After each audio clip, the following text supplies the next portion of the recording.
sexual harassment cases that are actually true and actually false. ये case था जहाँ पर हमारे पास एक पर्सन का भाई आया. This person was in jail. Charge पता क्या था? उसने अपनी माइनर डॉटर का किया है. हमने उस बच्ची से पूछा कि बेटे क्या हुआ था. उसने कहा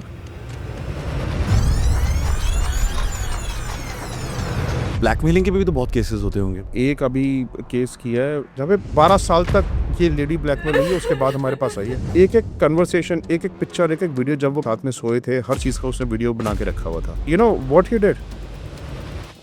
ऐसा माइंड बॉगलिंग केस था. इन्होंने मिलके मेरा गैंग रेप किया. मुझे इस जगह पे बुलाया जब मेरा कर रहे थे. अपने फ्रेंड को वीडियो कॉल करी. उनको मेरी वीडियो कॉल में मेरा होते हुए दिखा रहे हैं और मैं उनके आगे हाथ जोड़ रही हूँ, मेरा मत करो, मैं मैरिड हूँ. हमने एक चाइल्ड कस्टडी केस किया. ऐसा केस था जिसमें ना आदमी को तरस ही आ जाए. मेरी और मेरी वाइफ के बीच में बड़े झगड़े हुआ करते थे. मैं तरस गया अपने बच्चे से मिलने के लिए और मुझे हो गया कैंसर. डॉक्टर ने मेरे को बोला मेरी लास्ट स्टेज है कैंसर की and I am going to die within 1 years time. Wife को वहां से फॉलो किया तो हमने देखा कि वो एक आदमी से जाके मिलती है, उसके साथ ड्रिंक भी कर रही है, उसके साथ रूम में भी जा रही है होटल के. हमने उसके वीडियोस वगैरह बना लिए. तो मैंने सारी बातें बता दी कि भाई आपकी वाइफ जो है ऐसे ऐसे घूम रही है, ये कर रही है, वो कर रही है और ये इसका बॉयफ्रेंड है.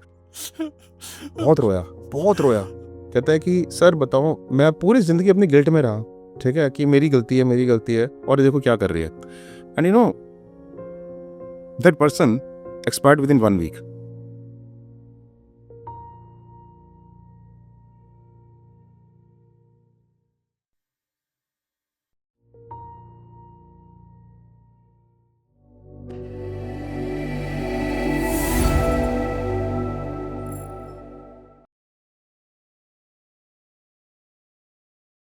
हेलो, मेरा नाम है कुणाल जयसिंह. अगर आपको भी सीखने का शौक है या इन्फॉर्मेशन गेन करने का शौक है तो प्लीज मेरे चैनल को सब्सक्राइब कीजिए. और इस लंबे एपिसोड के हाइलाइट्स अगर देखने हैं तो कुणाल जयसिंह क्लिप्स को सब्सक्राइब कीजिए और मुझे स्पॉटिफाई पे जरूर फॉलो कीजिए. इन सब के लिंक्स नीचे डिस्क्रिप्शन में. नमन जी, बहुत बहुत स्वागत है आपका अनलॉक विद कुणाल जयसिंह पे आने के लिए. Thank you so much for joining me. और डिटेक्टिव्स की ज़िंदगी जो होती है ना, मेरे लिए बहुत इंटरेस्टिंग होती है. मैं बचपन में बहुत स्पाई नॉवेल्स और ये सब पढ़ता था, तो it was such a romanticised notion. जब आप शर्लॉक होम्स, सीक्रेट 7, फेमस 5 इन सब की चीज़ें पढ़ते हो तो आपको लगता है यार हमें भी करना है ऐसी डेयरिंग चीज़ें. पर जैसे-जैसे बड़े हो जाते हो तो आपको वो रियलाइज़ होने लगता है कि वो जो ग्लैमर है, वो सिर्फ़ बुक्स में और टीवी तक है. एग्जैक्टली. एक्चुअल ज़िंदगी बहुत डेंजरस है. यस. क्योंकि आप एक ऐसे जगह घुस रहे हो जहाँ पे आपका एक्चुअली काम नहीं है और बहुत सारी चीज़ें गलत हो सकती हैं. एग्जैक्टली. कभी भी आपको ऐसा लगता है कि आप जब किसी के ऊपर आप इन्वेस्टिगेशन कर रहे हो, आप कुछ हो रहा है, तो ये कहीं गलत जा सकता है, it can go wrong for you. Her case में आ सकता है ना गलत. देखो, हर केस में एक विक्टिम है और एक अक्यूज्ड है. जिस भी अक्यूज्ड के ऊपर आप इन्वेस्टिगेशन कर रहे हो, ठीक है, he would not want himself to be investigated. Correct. तो हर केस में गलत जा सकता है. Correct. Right. And there have been certain cases जहाँ पे छोटे से छोटे केस में गलत चला गया. एक प्री मैट्रिमोनियल इंक्वायरी हमने करी, सिर्फ एक नॉर्मल प्री मैट्रिमोनियल इंक्वायरी. सबसे लीस्ट सेंसिटिव केसेस होते हैं. हाँ. लीस्ट सेंसिटिव कोई क्या. अब उसमें क्या था कि जो गर्ल थी, she was into a love affair with a boy. The girl belong to Mumbai and the boy was living in some village in Punjab. Okay. Right now, her uncle gave that case to us to investigate on the boy because जो girl थी was had gone totally rebellious and gone against the family. जी. अब हमने उसके ऊपर investigation करनी शुरू करी तो we sent one of our investigators to conduct investigations in village. अब जब विलेज में इन्वेस्टिगेशन करने गया तो वहाँ पे उन्होंने जो है ना आस पड़ोस में इन्वेस्टिगेशन करते हैं लोगों के बारे में जनरली पता करने के लिए. The first investigation, the first point of contact he made and the subject himself केम. और उसके वो मामा थे साथ में और 3-4 लोग और थे. वो लाठी लेके आ गए वहाँ पे एंड दे उसको पकड़ के उसको they just held him captive. उसकी बड़ी पिटाई करी वहाँ पर. वो उसको बंद कर दिया कमरे में. उसको फिर फाइनली उसने बताया कि मैं ऐसे-ऐसे मैं सिर्फ एक बैकग्राउंड चेक करने आया हूँ. ठीक है. सो देन वो कहता है मुझे पता है कि तुम बैकग्राउंड चेक करने आए हो. You know what happened? इधर जो उसके अंकल थे, उन्होंने गर्ल को बता दिया कि हमने डिटेक्टिव एनसी को हायर किया है इन्वेस्टिगेशन कराने के लिए उस लड़के की. उस लड़की ने उस लड़के को बता दिया कि तुम्हारे यहाँ कोई इन्वेस्टिगेशन करने आएगा. और उस लड़के ने सारे में फैला दिया कि अगर कोई भी इन्वेस्टिगेशन करने आए तो हमारे को इन्फॉर्म कर देना. विलेजेस में क्या होता है, छोटे विलेजेस में ना सब एक दूसरे को जानते हैं और घर बड़े दूर-दूर बने होते हैं. तो आप जब एक दूसरे को जानते हो और सब में आपने इन्फॉर्मेशन फैला रखी है तो you can easily get caught there. Correct. Right. So and he was badly thrashed. और वो फिर finally he jumped off the window, उसका मोबाइल फोन वगैरह सब छीन लिया था। He jumped off the window, किसी पासर बाय का मोबाइल लेके तब उसने हमारे को कॉल किया, तब हमें ये सारी बातें पता चली। Then we sent a rescue team to him, हमने वहाँ की पुलिस में इन्फॉर्म किया, we sent a rescue team there and you know we rescued him from there. फिर गर्ल के उसका फ़ोन आया अंकल का कि सर आप पुलिस केस मत बनाओ, गर्ल हमारे अगेंस्ट और ज़्यादा हो जाएगी। तो मैंने कहा कि what have you done to us? Hmm, do you even know? तो एक छोटी से छोटी चीज़ इतने बड़े लेवल उस पे। लेवल पे एस्केलेट हो सकती है। और ब्लैकमेलिंग के भी तो बहुत केसेस होते होंगे, बिकॉज़ वो तो सबसे कॉमन चीज़ें हम सुनती है कि किसी ने किसी को फ़ोन करके बोला कि मेरे पास। Blackmailing is a very, very sensitive and very important subject. और मेरे हिसाब से एज़ अ डिटेक्टिव कंपनी जितने ब्लैकमेलिंग के केसेस हमने इंडिया में हैंडल किए होंगे ना, इतने किसी ने भी नहीं हैंडल किए होंगे। अच्छा। ठीक है? लोगों ने पढ़े भी नहीं होंगे बुक्स में इतने केसेस जितने हम हैंडल कर चुके हैं। ऐसे राइट? कोई केसेस होते हैं जहाँ पे आपको लगता है कि यार ये बहुत ही गलत जा रहा है और ये बहुत ही एक्सट्रीम लेवल पे ब्लैकमेलिंग अरे हो रही वो है? तो हमने एक अभी केस किया है वेरी रिसेंटली। वो केस तो एक ऐसा केस है कि जो ना मतलब इट आपको भी बॉगल्स ऐसे। Your mind, yes, boggles your mind. इतने हद तक ब्लैकमेलिंग कोई कैसे कर सकता है और कोई कैसे सहन कर सकता है? Right? There is a story of a lady, right? She was married and she had a kid also with her husband. A very pleasant life, married since last few years, a very pleasant life, but domestic जो है जैसे husband wife में झगड़े होते हैं वैसे झगड़े होने शुरू हो गए। हुँ। Now she change her job, went to a new job. वहाँ पर जो था उसका एक एचआर मैनेजर था, उसका इमीडिएट बॉस, राइट? उसने जो है उसकी वल्नरेबिलिटी का फायदा उठा के ही enticed her towards him and they both had relationships. उस टाइम पर रिलेशन डेवलप हो गए, but this girl suddenly realized, right, कि मेरे से गलती हो गई। इट्स अ केस जहाँ पे 15 साल तक 12 साल तक ये लेडी ब्लैकमेल हुई है, उसके बाद हमारे पास आई है। 12 साल तक लगातार blackmail. I will tell you the whole story. Please. You know now उसको एक दिन रियलाइज हुआ कि मेरे से बहुत बड़ी गलती हो गई। I should not have done this, right? So और and I want to go back to my family. Now she tries to go back to this her family. Now this boy starts blackmailing कि you can not go back to your family. उसकी एक-एक chat, एक-एक conversation, एक-एक picture, एक-एक video, जब वो मिले थे, साथ में सोए थे, हर चीज़ का उसने वीडियो बना के रखा हुआ था। And you know what he did? जब उसने बोला कि I am not afraid of all this, she didn't want to be blackmailed, right? तो वो गया उसके हस्बैंड के पास। उसके हस्बैंड को जाके दिखा दी सारी वीडियोज़, सारी पिक्चर्स, और बता दिया कि देखो she is involved with me. She had a kid. उसका अपने हस्बैंड का डिवोर्स हो गया, ठीक है? उसने जो है उसके बच्चे की कस्टडी, ठीक है? बच्चा सबसे प्यारा होता है एक लेडी के लिए। करेक्ट। उसके बच्चे की कस्टडी उसके हस्बैंड के पास चली गई, ठीक है? She went all alone in this world. उसके पेरेंट्स को जाके बता दिया, उसके फादर को बता दिया, उसके ब्रदर को बता दिया, उसकी मदर को बता दिया, राइट? एंड उसके बाद जब वो पूरा का पूरा जो है ना सबको बताने के बाद, उसका ब्रदर उसके अगेंस्ट चला गया, फादर अगेंस्ट चले गए। वो इस दुनिया में बिल्कुल अकेली रह गई। वो हालाँकि उसने फिर अपना लाइफ जीना शुरू किया, but this person used to blackmail her. इसने क्या किया, अपना एड्रेस चेंज कर लिया कि वो मुझे ट्रेस ना कर पाए किसी भी तरीके से, let me lead a new life. She change her address completely. उसने अपनी जॉब चेंज कर ली, एड्रेस, घर का एड्रेस चेंज कर लिया, सब कुछ चेंज कर लिया। Now after some time she thought कि मैं अपनी लाइफ को आगे कंटिन्यू करती हूँ। उसकी फ्रेंड्स ने सजेस्ट किया then you should move forward with your life. She got married again to the next husband. But जो पिछला हस्बैंड था, तो बच्चे को उसके विजिटेशन राइट्स थे, तो अपने बच्चे को टाइम टू टाइम विजिट करती रहती थी। दिस पर्सन ट्रेस्ड हर कि where has she got married. He used to work with Zomato. Zomato से उसने उसका डेटा निकाल के कहाँ पे डिलीवरीज़ ले रही है, वहाँ पे उसको ट्रेस कर लिया एंड ही फाउंड आउट कि उसने जो है दूसरी शादी कर ली है। अब उसका ब्लैकमेल यहाँ से शुरू होता है, दोबारा से।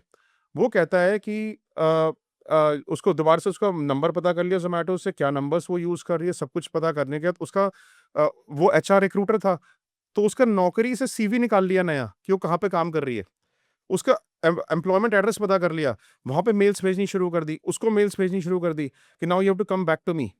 और इस बार जो धमकी थी वो नेक्स्ट लेवल की थी। अब इस बार कहता है कि if you do not want to spoil your second marriage also, you have to come to me. वो बेचारी लेडी परेशान होके शी वेंट टू हिम कि मेरी सेकंड मैरिज भी स्पॉइल ना हो जाए, and she is again forcefully had sexual relationships with this lady. With the man. The man had sexual relation with this lady again, ठीक है? अनविलिंगली उसको जो है एज अ विक्टिम उसको सब कुछ करना पड़ा जो कहता था। He used to use her, right, and she used to get used by him, ठीक है। So she was in a distress, plight में थी वो। And you know now when जब उसने इतना यूज किया, उसको अननेचुरल सेक्स करता था उसके साथ एंड ऑल दैट, वो ना बहुत परेशान हो गई। उसने एक बात सोचा कि मैं सुसाइड ही कर लेती हूँ, राइट। स्पिरिचुअल पाथ पे भी चली गई, भगवान में ज़्यादा ध्यान देने लगी। बट इसका ब्लैकमेल रुक नहीं रहा था, और ये इसको इस तरीके से धमकाता था कि अगर तुमने कुछ किया तो अभी तक तो बाकी सबको बताया था, अब मैं तुम्हारे बेटे को बता दूंगा। He is now 17 years old, right. जब वो ब्लैकमेल शुरू हुआ था, जब he is just 5 years old, now he 17 years old। 12 years. या 12 years ऑफ ब्लैकमेल। और कहता है कि मैं तुम्हारे बेटे को ही बता दूंगा, और बेटे को तुम्हारी पिक्चर्स दिखाऊंगा, सारी वीडियोस दिखाऊंगा, and what will your son think about you, ठीक है। Such a kind of blackmail. उसने you know once she refused to give an example कि मैं किस हद तक जा सकता हूं, उसने उसके नए हस्बैंड को भी कांटेक्ट करके उसको ही बता दिया, राइट। और नए हस्बैंड को कांटेक्ट करके अपनी सारी चैट, सारी पिक्चर, सारी वीडियोस पुराने हस्बैंड के को जो दिखाई थी वो सारी दिखा दी, राइट। और हस्बैंड को हैरेस करता था। अब बोले रात को 9 बजे से डेली ड्रिंक करके वो मैसेज भेजना शुरू करता था उसको, उसके फादर को, उसके हस्बैंड को, ठीक है, उसके भाई को। और सुबह के 4 बजे तक लगातार ही वो साइकोपैथ मैसेज भेजता रहता था मैसेज लगातार कि I will do this against you, मैं तुम्हारी कॉलोनी में चला जाऊंगा, तुम्हारी कॉलोनी में तुम्हारा रेजिडेंट वेलफेयर एसोसिएशन जो है उसके सारे कॉन्टैक्ट्स मेरे पास हैं, मैं सारी रेजिडेंट वेलफेयर एसोसिएशन बता दूंगा। उसके पेरेंट्स को धमकी देता था कि इसने शादी कैसे कर ली दूसरी, आपने इसकी शादी होने कैसे दी, what kind of parents are you, और ये जो है आपने इसने लव मैरिज नहीं करी है, सेकेंड आपने इसके अरेंज मैरिज कराई है, पेरेंट्स को धमकी दे रहा है, psychopath, right. So and she was distressed, then she watched one of my podcasts and came to me, इतना लेवल ऑफ डिस्ट्रेस था, इतना लेवल ऑफ डिस्ट्रेस था, this lady shaved her hair, ठीक है, कि उसका अट्रैक्शन मेरे अंदर से खत्म हो जाए। She destroyed her personality, she started wearing spiritual clothes, right. So इस लेवल का टॉर्चर था उस लेडी के साथ, मतलब a lady shaving her hair, you understand. So इतना लेवल का टॉर्चर था। फिर हमने जो है then she came to us, हमारे पास जब ये लेडी आई तो हमारे पास क्या था कि बड़ा चैलेंजिंग अच्छा, ये क्या करता था, किस हद तक टॉर्चर करता था। कभी उस लेडी के घर पे कॉन्डम्स कोरियर कर देगा ब्लिंकिट से, कभी उस लेडी के घर पे लॉन्जरीज ऑर्डर कर देगा, कभी ऐसी notorious things, sex toys order कर देगा, you know used to do such kind of notorious things. तो this lady got exhausted, then she watch one of my podcast and came to me, she contacted me and she said कि Naman sir, सिर्फ आप ही मुझे इस case से बचा सकते हो, please take me out of this shit, because मैं अदरवाइज सुसाइड कर लूंगी, मेरे पास और कोई चारा नहीं बचा, और मैं अपने बच्चे के बारे में बड़ी बॉदर्ड हूँ क्योंकि ये मेरे बच्चे को बता देगा और मेरे बच्चे को ही हार्म ना पहुंचा दे, such a big psychopath, right. So you take me out of this, then we undertook this case. अब हमने इस आदमी के बारे में रिसर्च करनी शुरू करी। जब हमने इस आदमी के बारे में रिसर्च करी तो हमारे को ना इसके कई सारे हमारे ओपन सोर्स इंटेलिजेंस के टूल्स होते हैं, इसके मोबाइल नंबर के थ्रू एंड ऑल दैट, हमने इसे कई सारे मोबाइल नंबर्स फाइंड आउट किए जो वो यूज़ करता था, हमने कई सारे एड्रेसेस फाइंड आउट किए जिसपे ये रहा था, but finally we couldn't find out even a single address where he was living now, ठीक है। Then with the help of police, हमारे कॉन्टैक्ट्स होते हैं पुलिस में, तो हमने एक पुलिस में कंप्लेंट डलवा दी अपने उस पुलिस स्टेशन में जिसमें हमारे अच्छे कॉन्टैक्ट्स थे और जिसका ज्यूरिसडिक्शन भी फॉल करता था। कंप्लेंट के बेस पे हमने इसकी पुलिस के थ्रू ट्रैकिंग शुरू कर दी। तो देन उसका एक मोबाइल नंबर में वर्किंग मिल गया, हमने उससे फ़ोन करके चेक किया, इससे हमें कई सारे नंबर मिले, तो हमने कई सारे नंबर पे फ़ोन करके चेक किया कि किस नंबर पे अवेलेबल है, किस पे नहीं है, तो एक नंबर पे इसने फ़ोन उठा लिया, राइट। सो हमने एचडीएफसी बैंक का या कोई भी बैंक का बन के इसको कॉल कर दिया, राइट। सो इसने फ़ोन उठा लिया तो कहता है कि मुझे क्रेडिट कार्ड की ज़रूरत नहीं है, फ़ोन रख दिया, हमें कंफर्म हो गया कि we have found out the right number. इसके बाद हमने पुलिस से कह के उनको कॉन्फिडेंस में लेके इसे फ़ोन की लोकेशन निकाली। फ़ोन की लोकेशन एक पर्टिकुलर एरिया की आई, इंदौर की, राइट। हमने जब वो इंदौर की लोकेशन एक पर्टिकुलर एरिया की आई, हमने उस एरिया में अपनी पूरी टीम को भेजा रिसर्च करने के लिए कि कहाँ पर है। वहाँ पर पूरी रिसर्च करी, हमने इसका एड्रेस फाइंड आउट कर लिया, यहाँ पे रहता है। हमने इसको कई दिनों तक सर्वेलेंस में रखा, कहाँ जाता है, ऐसे क्या मूवमेंट्स, कुछ नहीं करता था। पूरे दिन घर में खाली बैठा रहता था, राइट। सो हमने इसको कई देर तक इसको सर्वेलेंस में रखा। अब हमने सोचा कि चलो ठीक है, अब हम इसको एक दिन आज इसको रेड करते हैं इससे घर पे पुलिस के साथ मिलके, और इसके घर से सारा laptop, mobile phone, memory card सब कुछ उठा लेंगे। हम पुलिस के साथ उस दिन रेड करने गए, तो I was a part of that team, police की टीम, पुलिस के लोग मेरे साथ थे, मेरी अपनी टीम के लोग थे, जिन लोगों ने फील्ड में सर्वेलेंस करी वो साथ में थे, राइट। सो हम गए वहाँ पर रेड करने, तो पता चला पहली ही रात को वहाँ से शिफ्ट हो गया, पहली ही रात को। उसको पता चल गया था? उसको पता नहीं पता चला था क्या हुआ था। अब हमने सारे में उसको ढूँढ रहे हैं, नीचे पूछ रहे हैं, किसी को नहीं पता वो कहाँ गया था, रेंटेड घर में रहता था, फ्रीक्वेंटली अपने घर चेंज करता था, राइट? अब जो है अब हमारा टास्क था कि इसको ट्रेस कैसे करें? अच्छा, उन्होंने पुलिस ने लोकेशन तो ट्रेस करी, लोकेशन उसी एरिया की आ रही थी। तो हमें ये पता था कि वो है तो कहीं पे आस-पास, बट अब इतने बड़े एरिया में 200-300 मीटर के डिस्टेंस में किस घर में, और वो वहाँ पे बड़ी छोटे-छोटे घर थे, छोटी-छोटी गलियाँ थी, पतली-सी गलियाँ थी। एंड अब population population was very high. Needle in a haystack हाँ, सिचुएशन। आप उसको ट्रेस कैसे करोगे?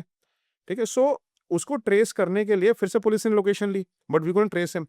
फिर अच्छा, इस लेडी ने ना इसको पिछले 15-20 दिन से ब्लॉक किया हुआ था। हमने कहा इसको ब्लॉक खोलो, इसको फ़ोन करो, इसको मिलने के लिए बुलाओ। ठीक है? सो लेडी हमारे साथ थी उस टाइम पर, राइट? सो हमने कहा कि अब इसको फ़ोन करके बुलाओ। तो कहते हैं कि इसको ना 15-20 दिन से ब्लॉक किया हुआ है, ये आएगा नहीं अब, शक हो जाएगा इसको। हुँ। ठीक है? सो हमने कहा कि ये आएगा ज़रूर, ठीक है? आप चिंता मत करो, ये जो ना आप बस इसको एक बार फ़ोन करके बुलाओ, ये भागता हुआ आएगा। राइट? सो उसने जो है फ़ोन करके बोला कि मैं इंदौर से शिफ्ट हो रही हूँ और मैं जो लास्ट मीटिंग करना चाहती हूँ तुमसे जाने से पहले, ठीक है? मैं सेटल करना चाहती हूँ ताकि जो है आगे से चीज़ें खत्म हो जाएँ।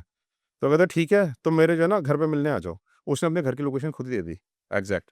ठीक है? लेकिन वो संकरे इतने घर थे कि तब भी जब हम गए, that he didn't go with us, हम गए पुलिस की टीम के साथ, तो आस-पड़ोस के घर में हमने सारे में चेक कर लिया, वहाँ पे था नहीं। फिर हम finally we could pinpoint to that house जहाँ पर वो था। उसको हमारे जो सर्विलेंस की टीम थी, उसने उसकी चप्पल पहचान ली। दरवाज़े के बाहर थी चप्पल उसकी, तो कहता है कि ये वो चप्पल पहन के निकलता था बाहर, ठीक है? तब अपने चप्पल से आइडेंटिफ़ाई किया कि यहाँ पर रह रहा है। तो छोटे-छोटे घर थे। अब हमने जो है दरवाज़ा खटखटाना उसका शुरू किया, तो पुलिस ने हमारे साथ खटखटाना शुरू किया, हम सारी टीम लेके वहाँ पहुँच गए। तो अब बहुत आया नहीं काफ़ी देर तक, फिर एकदम आया, तो he was taking a bath, getting ready and all, तो अपना टॉवल बाँध के आया बाहर। So when he came out, हमने एकदम बार्ज इन कर दिया घर के अंदर पुलिस के साथ। घर में सारा फैला पड़ा था घर, बिकॉज़ अभी रिसेंटली शिफ्ट हुआ था। तो वहाँ से हमने उसके सारे laptops, 3 laptops, phones, memory cards, pen drives, जितनी भी हमने पूरी एक-एक चीज़ खोल-खोल के देखी, and we brought him to the police station along with us. अरे पुलिस स्टेशन आने से पहले भी ये आदमी पहले तैयार हुआ ढंग से और अपने परफ्यूम लगा के आ रहा है। कैन यू थोड़ा बिलीव दिस? साइको। साइको, मतलब उसमें भी परफ्यूम लगा के आ रहा है अपने ऊपर, right? So he came to the police station. Police station में तो आपको पता है पुलिस अपने तरीके से वो चीज़ें पता करती है। इंटरोगेशन करेगी। हाँ, फिर हमने जो है इसके मोबाइल फ़ोन्स की स्कैनिंग शुरू करी, राइट? सो हमने इसकी जब मोबाइल फ़ोन की स्कैनिंग शुरू करी, तो हमारे को सारी चैट्स जो इसने हस्बैंड के साथ करी थी, जो उसके फादर को भेजा था, वो तो सारी मिल ही गई। इसकी लड़की की सारी पिक्चर्स मिल गई, सारी लड़की की वीडियोज़ उसने बना रखी, वो भी सारी मिल गई। इसका जो है वो अच्छा, उसके सिवा 4 और लड़कियों से हमारे को इसकी चैट्स मिली, जिनकी चैट्स को इसने इसी तरीके से स्टोर किया हुआ था, उनकी चैट्स के प्रिंट आउट्स लेके निकाल के, और लड़कियों को एंटाइज़ कैसे करता था उन चैट्स से पता चलता था। Baby did you have your breakfast? Baby did you have your lunch? आज आपकी कुक आई या नहीं आई? ठीक है? क्या आपकी कुक ने आपके लिए खाना बनाया? आपको ज़्यादा परेशानी तो नहीं हुई खाना बनाने में? इस तरीके से लड़कियों को एंटाइज़ करता था और वो सामने वाली लड़कियाँ इसको रिस्पॉन्ड करती थी, राइट? और उनके सारे चैट्स के प्रिंट आउट्स, उनके सारे कोई किसी लेडी से इसने बाथरूम में फ़ोटोग्राफ खिंचवाई, किसी लेडी ने बाथ गाउन में, उसकी फ़ोटोग्राफ स्टोर्ड हैं, किसी और लेडी किसी तरीके की फ़ोटोग्राफ स्टोर्ड हैं। कम से कम 4 से 5 लेडीज़ की हमारे को इसके मोबाइल में से ऐसी ही चैट्स, ऐसी ही फ़ोटोज़ मिली, ठीक है? जिनको ये फर्दर हो सकता है ब्लैकमेल कर रहा हो, ठीक है? But our task was not those ladies, right? So then हमने इससे सारे कॉन्टैक्ट्स डाउनलोड कर लिए। अब हमने इससे कहा कि हम तेरे मदर को इन्फॉर्म करेंगे। कहता नहीं, नहीं सर, मेरी मदर को इन्फॉर्म मत करो, मैं हाथ जोड़ता हूँ, मेरी मदर जो हार्ट पेशेंट है, उसे 2 सर्जरीज़ हो रखी हैं। और इतना शरीफ बन रहा है, इतना भोला-भाला बन रहा है, रो रहा है वहाँ पे, मेरी मदर को इन्फॉर्म मत करो। इसका ब्रदर रहता है बाहर। हमने कहा तेरे ब्रदर को, नहीं, नहीं, मेरे ब्रदर को इन्फॉर्म मत करो। मैंने कहा did you think the same thing when you are informing to this lady's husband and उसके, मेरे से गलती हो गई sir, it was a mistake, I will not commit this mistake again. ठीक है? मेरी मदर को इन्फॉर्म मत करो, मेरी मदर को इन्फॉर्म मत करो। तो this is the kind of fear that he had in his mind कि मेरी मदर को इन्फॉर्म मत करो। जब अपनी मदर की बारी है तो मेरी मदर को इन्फॉर्म मत तो करो। उसकी ज़िंदगी खराब कर और दी उसकी इस ज़िंदगी बंदे खराब कर दी, उससे कोई मतलब नहीं, ठीक है? तो basically then we had to, य वी हमने उससे सारा क्लाउड स्टडी किया, सारे लैपटॉप्स देखे, जितने भी हमारे को कॉन्टैक्ट्स मिले सबको डिलीट किया, सारा क्लाउड डिलीट कराया इसका, everything we formatted, right? And we left him with a fear कि अब हमारे पास उसके एविडेंसेस हैं, राइट? कि वो ब्लैकमेल करता है लेडीज़ को। हमने उसके एविडेंसेस डाउनलोड कर लिए। We left him with a fear कि if he does it again, if he blackmails our client again, we will be his biggest enemy. और हम जो है ना फिर इसके ब्रदर को, इसकी मदर को, सबको we are going to inform, and जो उसने उस लेडी के साथ किया है that is going to happen to him. Then उससे कन्फेशनल स्टेटमेंट्स लेके, कन्फेशनल लेटर लेके, then we had to finally leave him. Why did you have to leave him? But इतना जब मिल गया तो ये तो अरेस्ट केस है सीधा। See you know what happens Kunal is कि अरेस्ट करना ही चाहिए इन लोगों को, जेल भेजना ही चाहिए, दे आर द क्रिमिनल्स। ये तो स्ट्रेट फॉरवर्ड हाँ, केस है। बट प्रॉब्लम पता है क्या होती है कुणाल? प्रॉब्लम ये होती है कि यू नो विक्टिम जो होता है ना, उसको बेचारे को कोर्ट में जाना पड़ता है, उसके सारे एविडेंसेस कोर्ट में लगते हैं, और सब राइट? कोर्ट ओपन डोर होता और है। ओपन डोर होता है, कोई भी देख सकता है, ठीक है? सो आपको ना सिर्फ और सिर्फ दिस पॉइंट पे ना हमारे को हमें हर ब्लैक मेलर को छोड़ना पड़ता है, हर ब्लैकमेलर को, ज्यादातर मतलब ये जो ऐसे केसेस, ऐसे केसेस हैं। Yes, so sad so sad. Reality.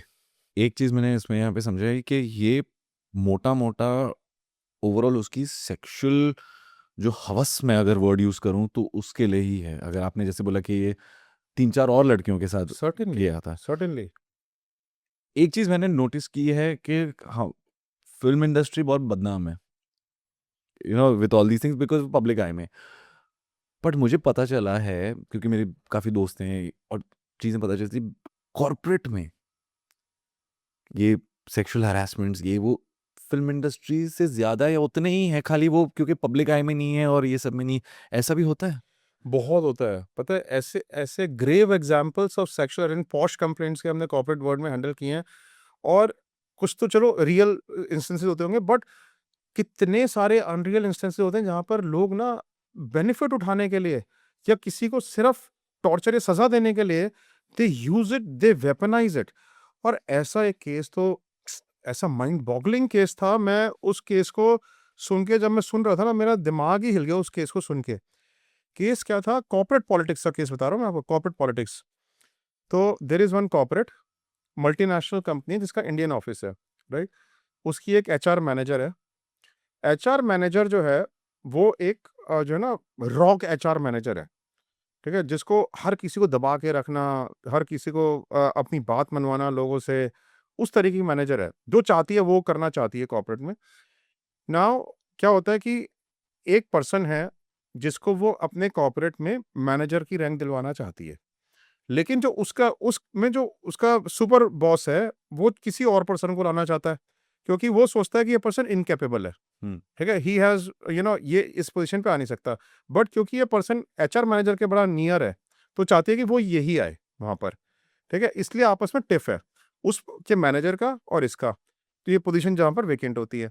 तो अब क्या करती है ये एचआर मैनेजर, ठीक है? Just to settle the scores with that person because he wants to bring in his own person, उसने जो है क्या किया कि इसको इसके पर्सन को इनकैपेबल बता दिया, इसको इतना ही बता दिया कि he should be removed from the organization because is non performing asset, right? So now ये एचआर मैनेजर क्या प्लॉट करती है? डेडली प्लॉट ये करती है। पहले तो क्या, एक लेडी से जो वहाँ की एक सिक्योरिटी गार्ड थी, थर्ड पार्टी एम्प्लॉयी थी, उससे कंप्लेंट कराती है ऑर्गेनाइजेशन में कि यहाँ पे एक बहुत बड़ा सेक्स रैकेट चल रहा है। You please investigate on the sex racket, और उसमें ये लोग इन्वॉल्व है जिसमें सामने वाली पार्टी है। क्योंकि वो एचआर मैनेजर है, एनोनिमस कंप्लेंट थी ये, ठीक है? वो उसी के पास आ जाती है, इन्वेस्टिगेशन उसकी। अब वो जो इन्वेस्टिगेशन उसके पास आती है, तो दूसरी लड़कियों को इस आदमी के अगेंस्ट इन्वेस्टिगेट किए, तुम्हारे साथ कैसा बिहेव कर रहा है, मेरे पास एनोनिमस कंप्लेंट आई है, ये है, वो है, उसके अगेंस्ट इन्वेस्टिगेशन करना शुरू करती है। ऐसे में 2 और सिक्योरिटी गार्ड्स हैं, ठीक है? जो 2 सिक्योरिटी गार्ड्स हैं, जो थर्ड पार्टी एम्प्लॉइज़ हैं, ठीक है? उनको बुलाती है, उनको ना एंटाइस करती है कि तुम्हारे को मैं परमानेंट करा दूँगी कंपनी में, और तुम्हारे को अच्छे एमोल्यूमेंट्स भी दिलवा दूँगी। तुम इसके अंदर अगेंस्ट सेक्सुअल हैरेसमेंट का केस डाल दो। उसमें से एक लड़की तो मना कर देती है कि नहीं मैम, मुझे इसमें नहीं पड़ना। एक लड़की मान जाती है, ठीक है? सो वो लड़की उसके ऊपर, और उसके जितने भी अलायंसेस थे, मतलब जो उसके क्लोज़ लोग थे, सबके ऊपर सेक्सुअल हैरेसमेंट का केस डाल देती है। बट गलती क्या करती है? गलती ये करती है कि जो जिससे उसने एनोनिमस मेल कराई होती है ना, कि कल को इनका वो खुल ना जाए, उसके ऊपर भी डाल देती है कि ये जो लड़की थी, ये भी इन्वॉल्व थी, ये इन लोगों को असिस्ट कर रही थी सेक्सुअल हैरेसमेंट में।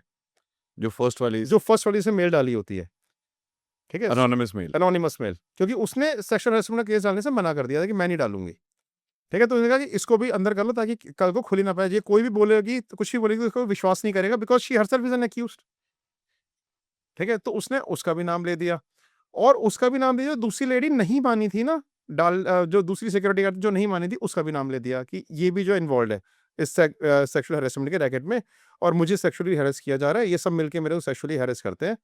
ठीक है, इंटरनल कंप्लेंट डाली, इंटरनल कंप्लेंट जो है वो बाहर नहीं गई, राइट। सो इंटरनल कंप्लेंट में they found them non guilty.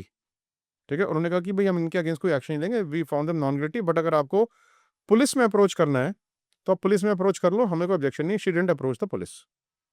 ठीक है, और पुलिस में नहीं गई वो, बिकॉज फॉल्ट फेक थी कंप्लेंट। हम्म, अब जो दूसरी साइड वाली पार्टी थी जिनके अगेंस्ट एलिगेशंस लगे, उनको निकाल दिया, लेकिन कंपनी ने उनको रखा नहीं, उनको निकाल दिया, उनके अगेंस्ट कंप्लेंट कोई नहीं करी, उनको normally they were asked to resign. ठीक है, and they were out of the company. अब वो जिल्टेड हो गए। उन्होंने क्या किया, ये दो लड़कियां थी, उन्होंने कहा कि वेपन तो इनके पास भी सेम है।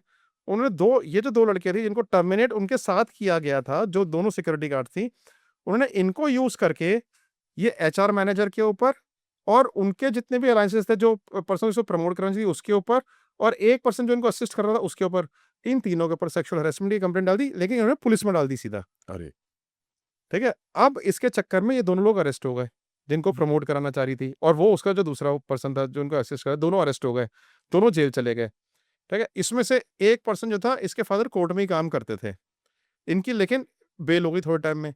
बेल होकर जब बाहर आए तो उन्होंने एक नया प्लॉट किया, तो जो पहले उन्होंने इंटरनल कमेटी में कंप्लेंट डाल दिया, उसी को यूज करके इनके अगेंस्ट पूरी गैंग की कंप्लेंट डाल दी कि इन्होंने मिलके मेरा गैंग किया, और मुझे इस जगह पे बुलाया, इसे घर में बुलाया, इस मैनेजर के घर में बुलाया, और मेरे इन्होंने क्या किया कि जब मेरा रेप कर रहे थे, अपने फ्रेंड को वीडियो कॉल करी, और अपने फ्रेंड को दिल्ली में वीडियो कॉल करी, उनको मेरी वीडियो कॉल पे मेरा रेप होते हुए दिखा रहे हैं वीडियो कॉल पे बड़ी, और मैं उनके आगे हाथ जोड़ रही हूँ, मेरा मत करो, मेरे को कुछ करो, मैं मैरिड हूँ। ठीक ये है, एचआर मैनेजर है। ये एचआर मैनेजर नहीं है, ये वो सिक्योरिटी गार्ड ने अपने बयान में लिखा कि मैं एचआर, ये हूँ, सारी उसने लिख दी। अच्छा, लेकिन जो है ना, अब क्या हुआ कि वो लोगों के पीछे पुलिस का gang is a very strong thing. ठीक है, अब वो बेचारे भागे फिर रहे हैं, और उनमें से जिस 1-2% के ऊपर, वो तो बड़े लो रैंक के लोग थे, उनकी तो मतलब फैमिली बर्बाद हो गई, इधर की साइड भी फैमिली बर्बाद, उधर की साइड भी फैमिली बर्बाद। जिंदगी भर जो है ये लगुना कैरी करेंगे कि हमारे ऊपर का चार्ज लगा है, और घर में ना खाने के पैसे, सैलरीज आनी बंद हो गई, ना खाने के पैसे, ना पीने के पैसे, बच्चे रो रहे हैं घर में, बीवियां रो रही हैं सबके घर में, और सब भागे फिर रहे हैं कि पुलिस अरेस्ट कर लेगी, एंटिसिपेटरी बेल लगानी है, ये करना है, वो करना है। मतलब मैं बता रहा हूँ, कॉर्पोरेट पॉलिटिक्स जो है ना, किस हद तक गंदी हो सकती है दोनों साइड की पार्टीज के लिए, राइट। और अब हमारे पास फिर ये लोग आए जो सेकंड पार्टी, जो भागे फिर रहे हैं। ठीक है, सो जो अ, इन सब के जो बॉस थे, ऑर्गेनाइजेशन के जो हेड थे, now he is retired, he came to know, ये सबको कंट्रोल में रखते थे। He said out of humanitarian grounds, ठीक है, he came to us, he said कि सर आप इसमें हेल्प करो हमारी, ठीक है, इन बच्चों को बचाना है, क्योंकि ये भागते फिर रहे हैं, और मैंने इनके साथ 22 साल काम किया, कभी ऐसा काम कर ही नहीं सकते जिंदगी में। ठीक है, सो फिर हमने इनकंसिस्टेंसीज देखी कंप्लेंट में, जो उसने इंटरनल कमिटी में कंप्लेंट फाइल करी थी, और जो एफआईआर फाइल हुई है, उसमें ज़मीन आसमान का फ़र्क। उसमें जो इंटरनल कमिटी में कंप्लेंट करी थी, एक पर्सन को उसमें इंक्लूड किया था। एफआईआर में उसको एक्सक्लूड ही कर दिया, वो है ही नहीं पर्सन उसमें। ठीक है? और जो सर्कमस्टांसेस, जो सीक्वेंस ऑफ इवेंट्स दिखाया है उसमें, और जो एफआईआर में सीक्वेंस ऑफ इवेंट्स है, टोटली अलग, बिल्कुल ही अलग। Then we had to represent the case in the police, and then finally we got some relief to them. My God, my God. People are weaponizing such kind of, things. पता है क्या है, हमारे कितने false sexual allegation से cases आते हैं जहां पर लड़कियां सिर्फ इसको वेपनाइज कर रही हैं, और जो एक्चुअल विक्टिम्स होती है ना, वो बेचारी रिपोर्ट भी नहीं करती। क्योंकि एक्चुअल विक्टिम को तो अपनी इज्जत का इज्जत उनको प्यारी तो है। कुछ ब्लैकमेल का कुछ था ही नहीं उनके यस, दिमाग में। एग्जैक्टली। उनको तो अपनी वो इज्जत रिपोर्ट भी बचानी नहीं है। करती, क्योंकि उनको अपनी इज्जत बचानी होती है। What is the percentage of these sexual harassment cases that come to you are actually true and actually false? देखो Because एक हमारे, narrative है कि women are using this a lot of times against men. हाँ, आई tell you, हम लोग ना assess कर लेते हैं कि कौन सा एक्चुअल है, कौन सा नहीं है, क्योंकि लोगों के ना बात करने से ही पता चल जाता है कि ये एक्चुअल केस है या एक्चुअल नहीं है। ऐसे एक और केस है सेक्सुअल हरेसमेंट का। ये केस था जहाँ पर हमारे पास एक पर्सन का भाई आया, this person was in jail, ठीक है? और चार्ज पता है क्या था? इतना हीनियस चार्ज था कि उसने अपनी माइनर डॉटर का किया है, खुद की बायोलॉजिकल डॉटर की बात कर रहा हूँ मैं, who is just 12 to 13 years old, 1.5 साल से जेल में बंद है। उसका भाई आया कि सर मेरा भाई अपनी बेटी को बहुत प्यार करता है, कभी ऐसा काम नहीं कर सकता ज़िंदगी में, ठीक है? वो जो है ना आप क्या है कि अच्छा जब आपके पास लोग आते हैं हम भी बिलीव नहीं करते, भाई सच कह रहा है, झूठ कह रहा है, क्या पता किया ही हो। अब हमने क्या किया कि हमने इस केस को हमने कहा कि चलो हम इस केस को इन्वेस्टिगेट करते हैं फिर भी। अच्छा, हमने क्या किया कि हमने कहा हम पहले बेसिक इन्वेस्टिगेशंस करते हैं अपनी, फिर देखते हैं इस इसको इन्वेस्टिगेट करना है फर्दर या नहीं करना है। ये जो आदमी था जेल के अंदर था, ये और इसकी वाइफ में डिस्प्यूट था, दोनों सेपरेटेड थे। जो बेटी की कस्टडी थी, वो मदर के पास रहती थी, ठीक है? जब हमने मदर के बारे में पता किया ना, तो हमें पता चला that she was a very, very cruel lady. वो हर किसी को टॉर्चर करती थी, नौकरों-चाकरों से गंदी तरीके से बात करना, अपने हस्बैंड से गंदे तरीके से बात करना, टॉर्चर करके रखना, हर किसी को सप्रेस करके रखना, दबा के रखना। अपनी सेल्फ सेंटर्ड मुझे जो चाहिए मुझे चाहिए, किसी और को कुछ नहीं होना चाहिए एंड ऑल दैट। सो बच्चे को भी सप्रेस करके रख दिया हमने, उसे घर के सर्वेंट से उसी घर के सर्वेंट से कि ये तो बच्चा ये बच्चा तो बहुत दबा हुआ बच्चा है, किसी से बात नहीं करता, जो उसकी मम्मी कहती है बस वही करता रहता है, ठीक है? ये तो जो है ना इस बच्चे की अपनी कोई आइडेंटिटी ही नहीं है।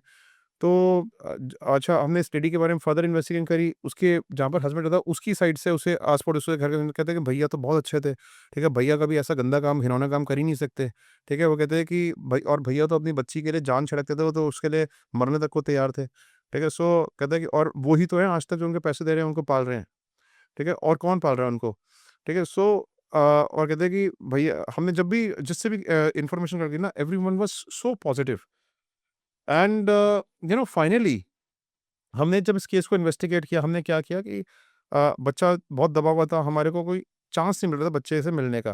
फिर हमने एक एनजीओ को बीच में लेकर आए, ठीक है? एनजीओ जो थी हमारी जान-पहचान की एनजीओ थी, उसने वहाँ के जिस स्कूल में बच्चा पढ़ता था ना, बच्ची थी वो, उसके पेरेंट्स से जाके बात करी सॉरी उसके प्रिंसिपल से जाके बात करी। प्रिंसिपल से हमने परमिशन ली कि भई हमारे को 5 मिनट के लिए एनजीओ ने बच्ची से मिलवा दो। हम स्टिंग ऑपरेशन कैमराज़ वगैरह सब लेके गए, वहाँ पर उसकी मदर की सुपरविज़न नहीं थी। हम स्कूल में मिले सिर्फ़ हमने 5 मिनट में बड़ी रिक्वेस्ट करके पेरेंट्स से, किसी तरीके से हम उससे मिले। हम जब मिले उससे तो हमने उस बच्ची से उन्होंने एनजीओ के ऑफ़िसर ने काउंसल करके प्यार से, लेडीज़ भी थी उसमें, सब थे, उनसे पूछा कि बेटा क्या हुआ था? ठीक है? तो उसने पता है क्या रिवील किया? उसने कहा कि मेरे पापा बहुत अच्छे हैं, ठीक है? मैंने सब कुछ अपनी मम्मी के कहने पे किया। क्योंकि मम्मी ये नहीं चाहती थी कि जो फादर को विज़िटेशन राइट ही मिले, वो भी मिले। ही should B deprived of everything. लोग कैसे-कैसे वेपनाइज़ करते हैं, यू कांट इवन इमेजिन, ऐसे-ऐसे माइंड बॉगलिंग केसेज़ आते हैं। वो बेचारा 1.5 साल से जेल काट रहा है। अब ऐसे भी तो सिचुएशंस होंगे जहाँ पे अम, लोग भाग ही जाएँ, एब्सकॉन्ड कर जाएँ या मिसिंग हो जाएँ। स्पेशली आई थिंक ये फाइनेंशियल फ्रॉड केसेज़ में बहुत होता है जहाँ पे लोग एब्सकॉन्ड कर जाते हैं। तो आप ऐसे भी cases I am sure handle तो करते ही ये तो होंगे। बहुत प्रोमिनेंट काइंड ऑफ केसेज़ हैं। आर दीज़ हाई सेंसिटिविटी और low sensitivity case? Middle sensitivity I would say. Okay, I right? Really want to talk about this कि मेरे को इसके बारे में जानना है कि अगर कोई इंसान है जो एग्ज़ाम्पल के तौर पे अगर आपके पास कोई रियल लाइफ़ एग्ज़ाम्पल होगा तो प्लीज़ आप बताना कि उसके ऊपर केस चल रहा है हुँ। और जो जिसने केस किया है, उसको एक अरेस्ट वारंट मिल जाता है। बट ये कब से कहाँ रह रहा है किसी को नहीं पता। तो कौन से पुलिस स्टेशन जाए वो अरेस्ट वारंट डिलीवर करने के लिए या समन्स डिलीवर करने के लिए या कोई भी ऐसे जो लीगल डॉक्यूमेंट्स होती है जहाँ पे आपको खुद जाके हैंडओवर करना पड़ता है। ऐसे टाइम पे एक इंसान भाग ही जाए। I am talking in financial hmm, fraud cases. Hmm. 2 सवाल इस पे। क्या अगर वो आपके सर्विसेज़ अवेल करे वो लीगल है? 100% लीगल है। ओके। हाँ। सेकंड ऑफ ऑल अगर ये आपकी सर्विसेज़ अवेल करे और आप लोकेट कर पाएँ कि ये यहाँ पे है एंड आई एम श्योर आप कर ही पाएँगे कि ये यहाँ पे हुँ। वहाँ से वो प्रोसीजर कैसे आगे बढ़ता है? I tell you. क्या होता है कि सबसे पहली बात तो हम लीगैलिटी के बारे में अगला टॉपिक लेंगे बिकॉज़ अब वो अपने आप में एक बहुत बड़ा टॉपिक है, तो ठीक इट है। Is 100% legal to get investigated, okay. Right? So private investigator. Private investigator, right? So this is 100% legal. Second कि अगर आपको कोई पैसा लेके भागा है और आपके पास नॉन बेलेबल वारंट है, राइट? सो उसमें क्या है कि कोई भी police station across the country उस पर्सन को अरेस्ट कर सकता है, अच्छा। Right? lot of people don't know this. A lot of people do not know this. If you have NBW, any police station across the country can arrest him. Right? Problem कहाँ पर आती है जब लोग ना इंडिया छोड़ के abroad भाग जाते हैं, राइट? सो वहाँ पर आपके पास बहुत ज़्यादा वो रहती नहीं है, Resources. हाँ, वो फिर एक्सट्रैक्शन केस हो जाता फिर वो जो है फिर आपको मतलब लाइक आप करोगे क्या? वैसे हमने एक केस ऐसा भी किया था जिसमें आदमी अब्रॉड भाग गया था, लेकिन उसके पेरेंट्स यहाँ पर थे, है। राइट? हाँ, उसके रिलेटिव्स यहाँ पर थे, so we could pressurise them to through police to recover the money, but then ऐसे केसेस कम होते हैं, राइट? सो ज़्यादातर के लोग जो भाग जाते हैं पैसा लेके, अब पैसा किसी भी फॉर्म में हो सकता है, कई लोग ट्रस्ट में पैसे देते हैं, कुछ लोग ब्लैकमेल करके ले जाते हैं, कुछ लोग उनके पास इन्वेस्ट करते हैं, कुछ लोग पॉन्जी स्कीम चलाते हैं, उसमें कहते हैं हम आपको इतनी रिटर्न से देंगे, उतनी रिटर्न से देंगे। कुछ बिल्डर्स होते हैं जो आपसे पैसे लेके भाग जाते हैं, right? It is very common, और ये सबसे common requirement that is put to us, right? So क्योंकि आपने मुझसे सवाल पूछा कि लोग क्या करना चाहिए लोगों को, सी हमारा काम है उन लोगों को ट्रेस करना। Correct. Out of 100% cases that we receive, normally 80% cases get traced, right? After we have traced the person, if an NBW is issued against the person, तो हम लोग लोकल पुलिस को बुला के उसको वहीं पर ही अरेस्ट कराए थे लोकल पुलिस से, और फिर जो जिस सिटी में केस रजिस्टर होता है वहाँ की पुलिस आके उसका हैंड ओवर ले लेती है, राइट? ओके। अगर NBW इशूड नहीं है, राइट, तो हम क्या करते हैं कि हम लोग अपने क्लाइंट को इन्फॉर्म कर देते हैं, हम उसके ऊपर कॉन्स्टेंट वॉच रखते हैं उस टाइम तक, जिस टाइम तक वहाँ की पुलिस पहुंच रहे अपनी पुलिस को लेके और उसको पकड़ ना ले, राइट? तो हम उसके ऊपर कांस्टेंट वॉच रखते हैं आफ्टर ट्रेसिंग हिम। तो in both the cases you have to pressurise through the police to recover your money. Illegal चीजें जैसे कि मसलमैन को यूज कर लिया, कुछ कर लिया, I would not recommend at all to anyone, कभी भी किसी को करना नहीं चाहिए, राइट? बिकॉज क्या है कि वो काउंटर FIR फाइल करा सकता है आपके अगेंस्ट, और आपका एक खत्म हो गया फिर तो केस। हाँ, और केस खत्म हो गया। तो basically police is the biggest power in such cases. Use police, right? Take their help and recover your dues through them. जब वो थाने जाता है, तो थाने में जाने के बाद जब पुलिस उसके ऊपर प्रेशर डालती है कि तेरे को जेल भेज रहे हैं, या तो पैसा वापस कर रहा है तो बता, ठीक है, वरना तेरे को अभी जेल भेज रहे हैं, राइट? सो उस प्रेशर में आके, और अंडर 120B में जो होता था कि हम इसको भी तेरे रिलेटिव्स को, वो भी इन्वॉल्व है, ये भी इन्वॉल्व है, उनको भी करके उनको भी जेल भेजेंगे, तो आदमी अपने से ज्यादा ना अपने घर वालों के डर जाता है, राइट? तो ऐसे में पैसे की रिकवरी बड़ी ईजी हो जाती है, चांसेस बढ़ जाते हैं। तो ऐसे कई केसेस में जो है लोगों के पैसे रिकवर हुए हैं जिन्होंने केस किया हुआ है। जिन्होंने केस किया हुआ है। तो ऐसे टाइम पे आपके पास आना is completely legal 100% legal. and that will not have any counter effect in the case ongoing in the court. क्यों होगा, कैसे होगा? मैं सिर्फ ऑडियंस के लिए पूछ रहा हूँ ताकि वो it is good that you are asking me this question, right? लेकिन कोई पॉसिबिलिटी नहीं है। डिटेक्टिव्स बने ही किस लिए? इसलिए तो बने हैं कि they can investigate for you to take you out of your troubles, correct. Right?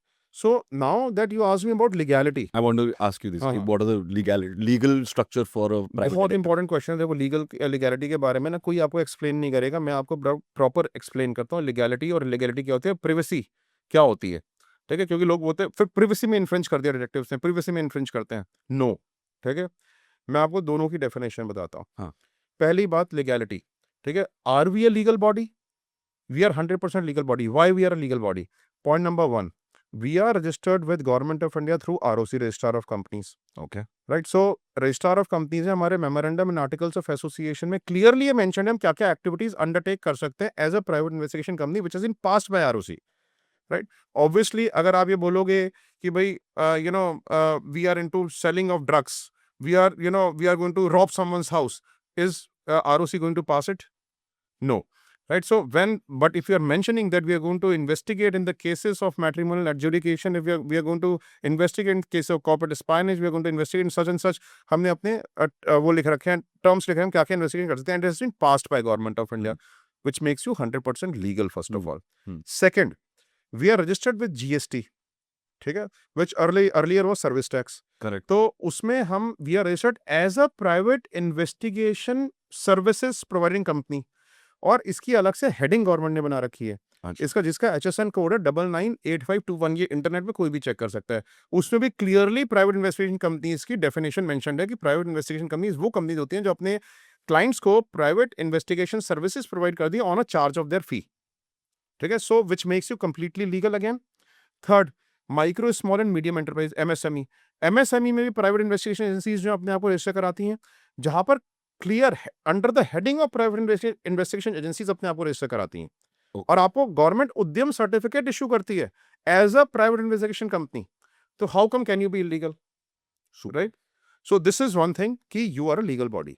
आपका पर्पस लीगल हो सकता है लेकिन रिक्वायरमेंट इलीगल हो सकती है, राइट? जैसे पर्पस है, उसने बोला कि भाई मुझे जो है अपने वाइफ का ये पता करना है, उसको कोर्ट में प्रोड्यूस करना है कि ये जो है कहीं पे वर्किंग है, ठीक है? तो पर्पस तो लीगल है बट रिक्वायरमेंट इलीगल हो सकती है। रिक्वायरमेंट इलीगल कैसे हो सकती है? रिक्वायरमेंट हो सकती है कि भाई मुझे जो है उसकी ईमेल आईडी हैक करके दे दो, हम्म ठीक है? मुझे उसे कॉल की डिटेल निकाल के दे दो, हम्म ठीक है? सो आप जो है ना कोई मेथड यूज कर लो, आप उसको पकड़ लो, उसको इंटेरोगेट कर लो, मेरी बीवी को, ठीक है? So your purpose can be legal but your requirement can be illegal. तो पर्पस भी लीगल होना चाहिए, रिक्वायरमेंट भी लीगल होनी चाहिए। अब हम आते हैं तीसरी मेथोडोलॉजी। ओके जो डिटेक्टिव एजेंसी मेथड्स यूज करती है ऑफ इन्वेस्टिगेटिंग, वो लीगल है या नहीं है, दैट मेक्स इट लीगल और इलीगल, ओके ठीक है? मेथड्स ऑफ इन्वेस्टिगेशंस क्या होते हैं? अलग अलग मेथड्स डिटेक्टिव एजेंसी यूज करती हैं, ठीक है? जैसे कि किसी को हम पब्लिक प्लेसेस से फॉलो करके उनकी एक्टिविटीज को वॉच करते हैं, ठीक है? तो is it infringement of privacy? No no. आप Why? पब्लिक प्लेस में हो हाँ, यस, करेक्ट। तो I will address that in detail. हाँ तो अगर आप किसी के बारे में उसके नेबरहुड में इंक्वायरी करते हो, ठीक है, या उसके घर के सर्वेंट से इंक्वायरी करते हो, इज इट लीगल और illegal? I would say that is legal it is 100% legal because you are collecting a feedback from someone, ठीक है? It is a 100% legal methodology of investigation. आप ओपन सोर्स इंटेलिजेंस के आपके पास बहुत सारे tools हैं, ऑफिशियल टूल्स, जिसके थ्रू आप ओपन सोर्स इंफॉर्मेशन जनरेट कर सकते हो आदमी के बारे में, you are not hacking into his accounts, okay ठीक है? इट इज 100% लीगल, ठीक है? आप अपने इन्वेस्टिगेटर्स को अंडरकवर एजेंट बना के भेज रहे हो, ठीक है, जो उससे फ्रेंडशिप करके उससे इंफॉर्मेशन ले लेते हैं, ठीक है? इट इज 100% लीगल, ठीक है? सो आप लीगल तरीके से अपनी इंफॉर्मेशन को गेन कर रहे हो। बेसिकली जहाँ पे एक इंसान का फ्री विल हैम्पर नहीं हो रहा है कि वो यस, अपने आप से आप बिफ्रेंड करके पूछताछ करके एक कोई अपनी फ्री विल से आपको इन्फॉर्मेशन दे रहा है that's legal that is legal, right? अगर आप ही उसे ब्लैकमेल करो that's illegal That is illegal. Okay Now, privacy. Hmm. Privacy is of two kinds. One is called privacy at a private place, and one is called privacy at a public place. Right? So, Dr. Sharda Prasad was the one जिन्होंने हमारा private investigators का पडार act draft किया था। अच्छा now that act has been scrapped, ठीक है? Private active agency regulation act. तो वो 2007 में ड्राफ्ट हुआ था। मैं उनके साथ एक बार कार में आ रहा था, ठीक है? उन्होंने मुझे एक्सप्लेन किया कि privacy is of two kinds, Naman, ठीक है? Privacy at a private place and privacy at a public place, okay right? Privacy at a private place क्या होती है कि आप घर के अंदर बैठ के कोई काम कर रहे हो, राइट? या फिर आप जो है अपने होटल के रूम में कोई काम कर रहे हो, that is a private place, nobody can breach that privacy.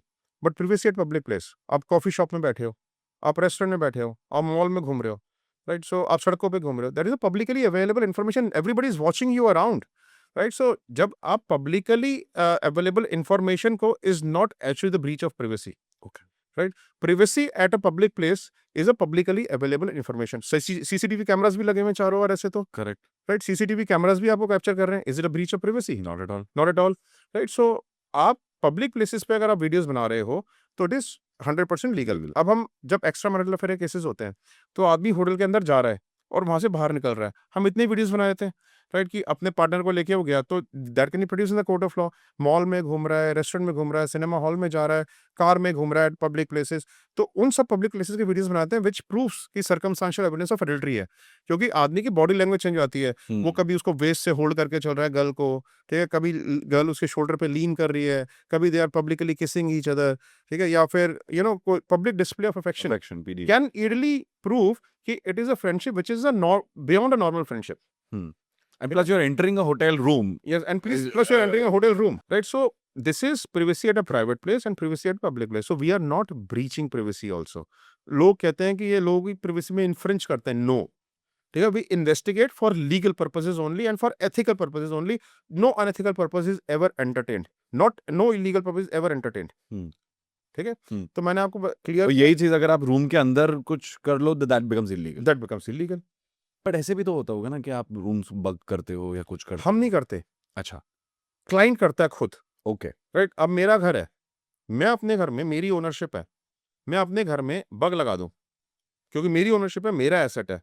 अब वो बग अपने अंदर क्या क्या रिकॉर्ड कर रहा है, that is my responsibility, not the person who supplied me a bug, उसकी रिस्पॉन्सिबिलिटी है, okay okay because right? It's your free will कि आपको लगाना है आपका हाँ, माइंड चेंज हो जाए मत आपके लगाओ ऊपर है, आपके ऊपर है हम सिंपल। आपको हाँ, हाँ, इक्विपमेंट दे सकते हैं यस, राइट? तो ये लायबिलिटी उसके ऊपर लाई करती है, हमारे ऊपर लाई नहीं करती है। तो ये बेसिकली क्या है कि लोगों को ये पता होना चाहिए कि प्राइवेसी क्या है और लीगैलिटी क्या है डिटेक्टिव एजेंसी को हायर करने के लिए। तो hiring a detective in India is 100% legal. नहीं, मेरे को ये क्यों आपसे ये बग का भी मैंने सवाल पूछा था क्योंकि आई एम श्योर बहुत सारे detective agencies I don't know how many are there in India और कुछ जो नॉन रजिस्टर्ड भी हैं हुँ। कि हम कर रहे हैं क्योंकि हमें आता है। वो कई बार ऐसे इन्फॉर्मेशन भी देते हैं कि हम होटल रूम के अंदर बग लगा देंगे और हम आपको वो दे देंगे। तो वो एक्चुअली एविडेंस नहीं रहेगा, दैट बिकम्स इल्लीगल, तो वो उल्टा पड़ वो तो सकता है। पोर्नोग्राफी एक्ट में भी कवर हो जाएगा और मैं एक बात बताऊँ ये करेंगे भी नहीं डिटेक्टिव जो ऐसी बातें करते हैं ना डिटेक्टिव्स। एक बात और भी मैं बताता हूँ, how to choose the right detective. ये जितने भी लोग ये जो ना मून्स एंड स्टार्स दिखा देते हैं क्लाइंट्स को, हम होटल के रूम में जाके कैमरास लगा देंगे, हम आपको इंस्टाग्राम की चैट्स ला देंगे, व्हाट्सएप की चैट्स निकाल के दे देंगे, आप 25,000 रुपए जमा कर दो, 50,000 रुपए जमा कर दो, they are all fake. Right? हमेशा एक अच्छे डिटेक्टिव कंपनी को हायर करना चाहिए। आप अच्छी डिटेक्टिव कंपनी को चूज़ कैसे कर सकते हो? बताइए। आप अच्छी डिटेक्टिव कंपनी को चूज़ कर सकते हो, एक सिंपल सा तरीका, सबसे पहला तरीका कि आप जो है उनके बारे में ज़ोबा कॉर्प से या आरओसी से, एमसी की वेबसाइट से उनकी बैलेंस शीट्स डाउनलोड कर लो। वहाँ पे आपको और वो that is a public information, ₹50 पे करके आपको बैलेंस शीट मिल जाती है और ज़ोबा कॉर्प के थ्रू ₹500 मिल जाती है। ठीक है? तो आप उसमें देख सकते हो उसकी कितनी टर्नओवर है कंपनी की, जीएसटी नंबर है या नहीं है, लो अपने स्टाफ को सैलरी इस टाइम से दे रहे हैं, नहीं दे रहे हैं, ये सारी चीज़ें चेक करो आप। ठीक है? सो कितनी उनकी प्रॉफिटेबिलिटी है, सारी चीज़ें आप चेक करो। सेकंड इज़ उनकी मैनेजमेंट में कौन-कौन लोग हैं, ठीक है? क्या कोई आईबी ऑफिसर्स हैं, पुलिस ऑफिसर्स हैं, आर्मी ऑफिसर्स हैं, रॉ ऑफिसर्स हैं या नहीं हैं? ठीक है? ये आप चेक करो। तीसरी चीज़ आप ये चेक करो कि उनकी अचीवमेंट्स क्या हैं, हुँ। राइट? जैसे we are a company order by the award through the president of India, ठीक है? Best state of India award winners. तो जैसे ऐसी अचीवमेंट्स आप चेक करो कि उन अचीवमेंट्स क्या हैं डिटेक्टिव कंपनी की, ठीक है? आप ये चेक करो कि उनकी एसोसिएशंस क्या हैं। जैसे उनके ब्रांड एम्बेसडर्स कौन लोग हैं, अपनी टीडीएस की रिटर्न्स फाइल करते हैं, नहीं, अपनी इनकम टैक्स रिटर्न्स फाइल करते हैं, नहीं करते हैं, आपको प्रॉपर राइटिंग में प्रपोज़ल दे रहे हैं, नहीं दे रहे हैं, आपसे ऑफिशियल अकाउंट में पेमेंट ले रहे हैं, नहीं ले रहे हैं, कंपनी के अकाउंट में पेमेंट ले रहे हैं, नहीं, आपको जीएसटी पेड इनवॉइस इश्यू करते हैं, नहीं करते हैं, ठीक है? Check on all those parameters and then hire a detective company, take the scope of investigations in writing कीजिए, आप क्या-क्या करोगे मेरे लिए बता दो। करेक्ट, वो पहले ले लो ताकि वो कल पहले ले को लो। अगर आपके ऊपर भी अगर कहीं से केस हो जाए, तो आपके पास सब डॉक्यूमेंट है कि एग्ज़ बॉस जीएसटी पेड, इनवॉइस है, स्कोप ऑफ ये है और यही चीज़ें उसने मुझे डिलीवर एग्ज़ैक्टली, की है। एग्ज़ैक्टली। तो इसलिए राइट डिटेक्टिव को चूज़ करें और किसी के भी जो मून्स एंड स्टार्स आपको प्रॉमिस कर रहे हैं टू बी ट्रू डिटेक्टिव नज़र आए, उसको तो कभी हायर ही कि नहीं हम करना कैश में चाहिए। पेमेंट लेते हैं। हम कैश में पेमेंट लेते हैं जी, हम आपकी सीक्रेसी मेंटेन रहेगी जी, हमारे ओनर्स आपसे मिलते नहीं हैं आके, ठीक है? तो ऐसे लोगों से तो हमेशा ही बच के रहना है, ठीक है? जो लोग आपको ये बोल देंगे कि मैं इंस्टाग्राम की चैट्स निकाल सकता हूँ, मैं मोबाइल फ़ोन की सीडीआर निकाल सकता हूँ, मैं व्हाट्सएप की चैट्स निकाल सकता हूँ आपके लिए, मैं जो है आपके लिए होटल के कमरे में जाके बग लगा सकता हूँ, आपके घर में बग लगा सकता हूँ, आपकी कार को बग कर सकता हूँ, ये कर सकता हूँ, वो कर सकता हूँ। जो डिटेक्टिव ऐसी बातें करते हैं ना, which are illegal in nature, भागो वहाँ से। वहाँ से भाग जाओ बस। ठीक है? Avoid those people otherwise you will and up either losing your money और बीइंग ब्लैकमेल्ड। हुँ। ठीक है? और फिर क्या होता है, ये लोग पहले तो चॉइस ऑफ डिटेक्टिव गलत करते हैं, फिर पूरी इंडस्ट्री को ब्लेम करते हैं कि पूरी इंडस्ट्री ऐसी है। आपने कुछ पैसे बचाने के लिए आपने हाँ, एक ये किया ना एग्ज़ैक्टली। कि कोई 25,000 ले रहा है, तो हाँ, कोई 10,000 ले रहा है, तो मैं 10,000 वाले को काम तो वही करना है मुझे। येस एग्ज़ैक्टली और फिर लोग जब बाद में ब्लैकमेल होते हैं या गलत होता है उनके साथ, तो पूरी इंडस्ट्री को ब्लेम करते हैं कि पूरी डिटेक्टिव इंडस्ट्री ऐसी है, जबकि ऐसा नहीं है। हर जगह पे अच्छे लोग भी हैं, बुरे लोग भी हैं। अच्छे एडवोकेट भी मिलेंगे, बुरे एडवोकेट भी मिलेंगे। अच्छे डॉक्टर से मिलेंगे, बुरे डॉक्टर से मिलेंगे। अच्छे चार्टर्ड अकाउंटेंट से मिलेंगे, बुरे चार्टर्ड अकाउंटेंट से मिलेंगे। हर प्रोफ़ेशन में तो है अच्छे और बुरे करेक्ट, लोग। करेक्ट। अच्छे लोगों को चूज़ करो ना। Absolutely, absolutely and as a detective agency कहाँ पे एक लाइन ड्रॉ हो जाता है कि ये सारी चीज़ें, ये सारी जो चीज़ें हैं, वो हम नहीं करते हैं या शायद आप नहीं करते हो या एक एज़ एन इंडस्ट्री हो जाती है। जैसे फॉर एग्ज़ाम्पल कोई पॉलिटिशियन हो गया, कोई ब्यूरोक्रेट हो गया, ये सारी चीज़ें, इज़ दैट लीगल और that is where you draw a line? देखो मैं एक बात बताता हूँ, ऐसे हमारे बहुत सारे केसेज़ आते हैं जहाँ पे ना हमारे पास ब्यूरोक्रेट्स की वाइफ़्स आती हैं। पॉलिटिशियंस की वाइफ़्स आते हैं पॉलिटिशियंस के ऊपर इन्वेस्टिगेशन कराने। ओके। ठीक है? पॉलिटिकल पार्टीज़ आती हैं दूसरे ऑपोज़िशन के कैंडिडेट्स के ऊपर इन्वेस्टिगेशन कराने, ठीक है? या डर्ट डिग करने के लिए, राइट? सो ऐसे केस आते हैं यहाँ पर बॉयफ्रेंड्स आते हैं गर्लफ्रेंड्स के ऊपर इन्वेस्टिगेशन कराने, ठीक है? Because now she is involved with someone else या she has got remarried to someone else and now they want to find out किसके साथ शादी हुई है। हुँ। तो एनी अनएथिकल रिक्वेस्ट या ऐसी सेंसिटिव प्रोफाइल्स जैसे कि पॉलिटिशियंस हो गए, हम अपनी कंपनी की बात कर रहे हैं, मैं इंडस्ट्री की बात नहीं कर रहा हूँ। ओके इंडस्ट्री में लोग करते होंगे, I can not comment about them, हम नहीं करते हैं as a company. Okay politicians हो गए, ब्यूरोक्रेट्स हो गए, आपके पीपल इन पुलिस हो गए, आर्मी हो गए, किसी भी फोर्सेस में जो लोग हैं, या फिर जो भी सेंसिटिव पोजीशन पर हैं, जहाँ पर इंडिया के नेशनल सीक्रेट्स हो सकते हैं, गवर्नमेंट से रिलेटेड सीक्रेट्स हो सकते हैं, हम ऐसे किसी भी पर्सन को इन्वेस्टिगेट नहीं करते हैं। Okay right, okay so this is our internal protocol, because क्या है कि यू नेवर नो कि वो क्या सीक्रेट कैरी कर रहे हैं, और क्या हमारी इन्वेस्टिगेशन के दौरान में हमें पता चल जाए विच में B use against them in future. तो हम ऐसे लोगों को, हमने अपना प्रोटोकॉल सेट किया, हम ऐसे लोगों को इन्वेस्टिगेट करते ही नहीं है। हाँ, बिकॉज़ कुछ-कुछ चीज़ें ऐसे कभी-कभी ऐसी निकल जाती हैं जो एक्चुअली नेशनल इंटरेस्ट में भी बहुत बिल्कुल, ही certainly certainly, it can compromise your national security yes, also. Certainly, आपको नहीं पता कि आप एनिमी कंट्री को अगर कुछ जाके बेच दो। एग्जैक्टली। सो या लेकिन ग्रेट। पॉलिटिकल पार्टीज कई बार हमारे पास आती हैं कि जो अपने ही कैंडिडेट्स को ऊपर इन्वेस्टिगेशंस कराती हैं, उनके वो तो बैकग्राउंड फिर चेक से, इंटरनल हो गया वो ना। इंटरनल हो गया, that is legal, that we do. Okay, हाँ, ओके, ग्रेट। सबसे ज़्यादा केसेस किसके आते हैं आपको? ब्लैकमेलिंग के, मैरिटल के, प्री मैरिटल के? अगर नंबर वाइज बात करूँ तो सबसे ज्यादा pre matrimonial, post matrimonial case सबसे ज्यादा होते हैं। ओके, राइट, शादी से पहले की इन्वेस्टिगेशन, शादी के बाद की इन्वेस्टिगेशन कई तरीके की होती है। एक्स्ट्रा लोग समझते हैं सिर्फ एक्स्ट्रा मैरिटल अफेयर्स की इन्वेस्टिगेशन होती है, शादी के बाद और क्या कराएंगे लोग। ठीक है, सिर्फ एक्स्ट्रा मैरिटल अफेयर्स नहीं होते, हुँ, बाइगैमी के इश्यूज होते हैं कि आदमी, इंडिया में इतना लंबा सिस्टम है डिवोर्स का, 10-10 साल, 12-12 साल लग जाते हैं, तो लोग ना शादी कर लेते हैं दूसरी बिना डिवोर्स लिए अपनी प्रीवियस वाइफ से या ओके, प्रीवियस हस्बैंड से। ओके। राइट, तो सो सिर्फ सेपरेशन फेज़ में हो, सिर्फ सेपरेशन फेस, बाद राइट, में शादी कर ली। डिस्क्रीटली शादी कर लेते हैं। ठीक है, ऐसे केस आते हैं जहाँ पे एलिमोनी और मेंटेनेंस के इश्यूज होते हैं। हस्बैंड कहता है मेरे पास तो कुछ है ही नहीं जी देने के लिए, वाइफ आती है, हमारे पता कर दो जी इसका क्या क्या है देने में और कहाँ पे काम करता है। वाइफ कहती है मैं कहीं पे काम ही नहीं कर रही जी, मुझे तो हस्बैंड से पैसा दिलाओ। ठीक है, तो हस्बैंड आता है हमारे से पता करने, वाइफ काम कर रही है फिर भी कहती है मैं काम नहीं कर रही हूँ। ठीक है, चाइल्ड कस्टडी के इश्यूज होते हैं कि भाई बच्चे की जो कस्टडी है उसमें गलत कस्टडी चली गई, मेरी वाइफ कस्टडी चली गई, जैसे ये just recently done a case. Tell me. ठीक है, सो इसमें क्या है कि बच्चा है, बच्चे की कस्टडी जो है वो मदर के पास रहेगी, mother is considered the natural correct, custodian of the child. Correct. अब हमने बच्चे की कस्टडी का मैटर हैंडल कर रहे हैं, फादर हमारे पास आया पता करने के लिए कि भाई जो मेरा बच्चा है वो whether he they are okay और नॉट, मतलब they are they being treated well और not. Right, so at their maternal house, because जब वो मेरे से विजिटेशन राइट है उसके पास, जब मेरे से हुँ, मिलने आते हैं हुँ, तो बड़े स्केर्ड होते हैं, डरे हुए होते हैं, सारी बात खुल के नहीं बताता। और एक ही बच्चा है, नॉट बच्चे, आई से ओनली सिंगल कैट, वो मेरे को बताता नहीं है कि क्या उसके साथ चल रहा है। तो आप पता कर दो, नाना नानी के साथ में उनके घर में रहता है, मदर उनके साथ रहती है। जब हमने बच्चे की वेलबींग चेक करनी चाहिए थ्रू मेड सर्वेंट, हमें तो पता चला कि उसकी मदर ऑलरेडी शादी करके कहीं और जा चुकी है। राइट, और शादी करके बच्चे को यहाँ पे हमने नाना नानी के बस अकेले छोड़ दिया, and she is enjoying her matrimonial bliss. ना तो उसको फादर का प्यार मिल रहा है, ना उसको मदर का प्यार मिल रहा है। Right, so then we found out कि वेयर शी इज मैरिड, कैसे मैरिज करके चली गई। अरे भाई, अगर तुम्हें बच्चे की कस्टडी, तुम बच्चे को प्यार नहीं दे सकते, तुम्हें कहीं और शादी करो, कोई प्रॉब्लम नहीं है। राइट, बट अगर बच्चे को उसका फादर प्यार देने के लिए तैयार है, वो तो शादी नहीं कर रहा ना, वो तो फुल टाइम अपनी डिवोशन बच्चे को देना चाह रहा है, तो क्यों बच्चे की कस्टडी फादर को नहीं मिल सकती? फिर राइट, मेंटेनेंस नहीं मिलेगा। हाँ, इट इज नॉट वाइफ को अबाउट, मेंटेनेंस नहीं मिलेगा शी बच्चे हरसेल्फ के। Is working. Still greed. हाँ, ग्रीड। सो बेसिकली क्या है कि आदमी ना सब कुछ चाहता है, और जी, जब अच्छा चाइल्ड कस्टडी की बैटल्स ना बड़ी गंदी बैटल्स होती हैं, क्योंकि इमोशंस दोनों पार्टीज के अटैच्ड होते हैं। ठीक है, सो चाइल्ड कस्टडी के लिए आदमी ना किसी भी हद तक जाना चाहता है, कुछ भी करना चाहता है। हमने एक चाइल्ड कस्टडी का केस किया, इतना ऐसा केस था जिसमें ना आदमी को तरस ही आ जाए। बता सकते हैं आदमी अगर की प्लाइट ऐसी थी। बता सकते हैं? केस था हमारे पास, और जो है हस्बैंड आया, जैसे मैं बताया, mother is a natural custodian of children.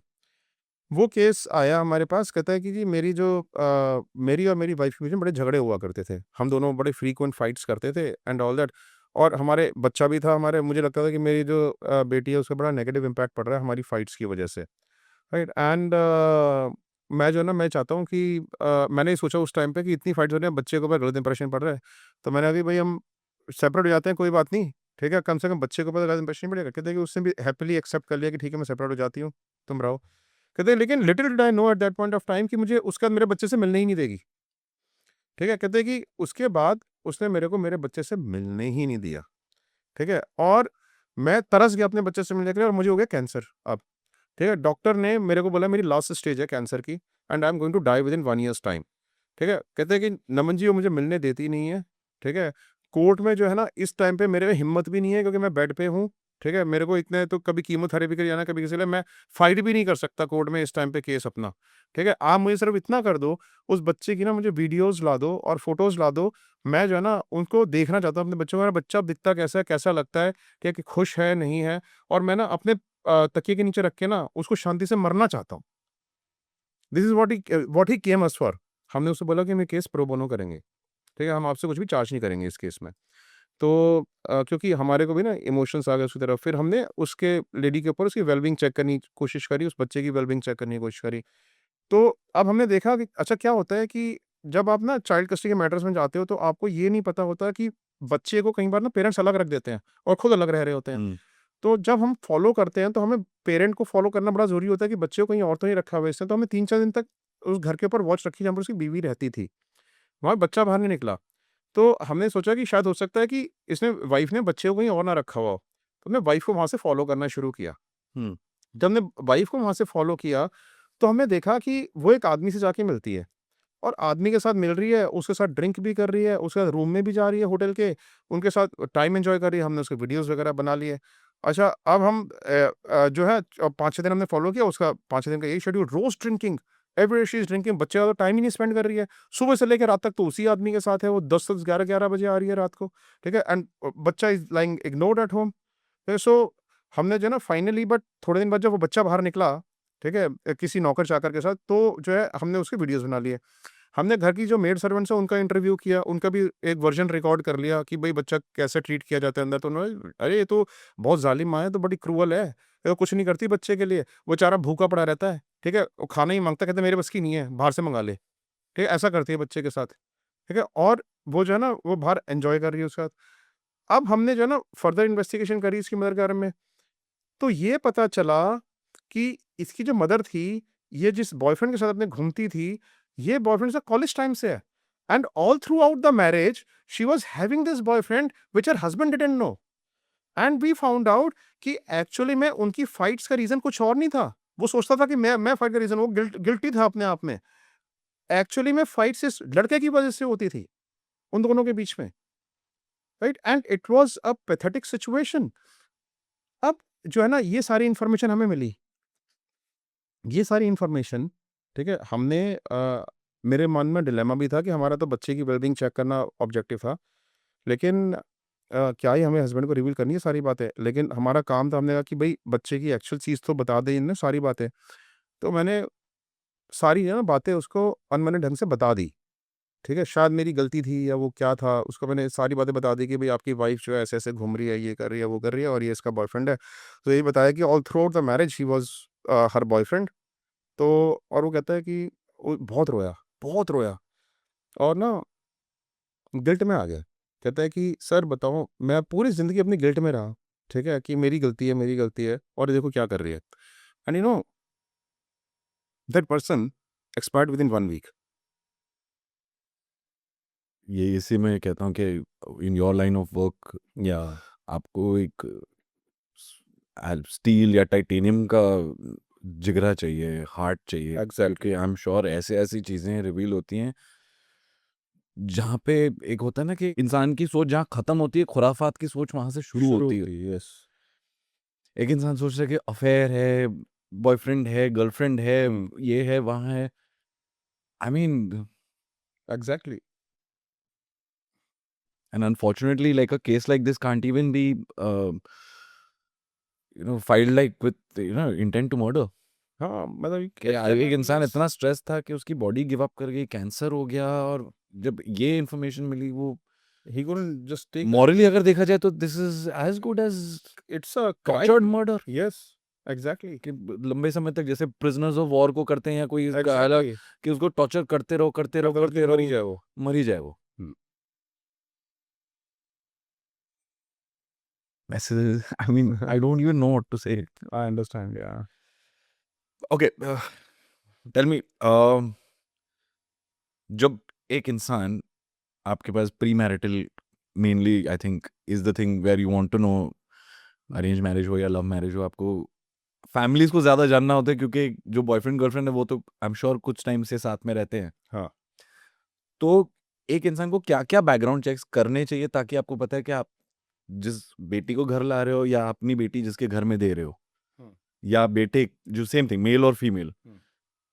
क्या-क्या चेक्स करने चाहिए?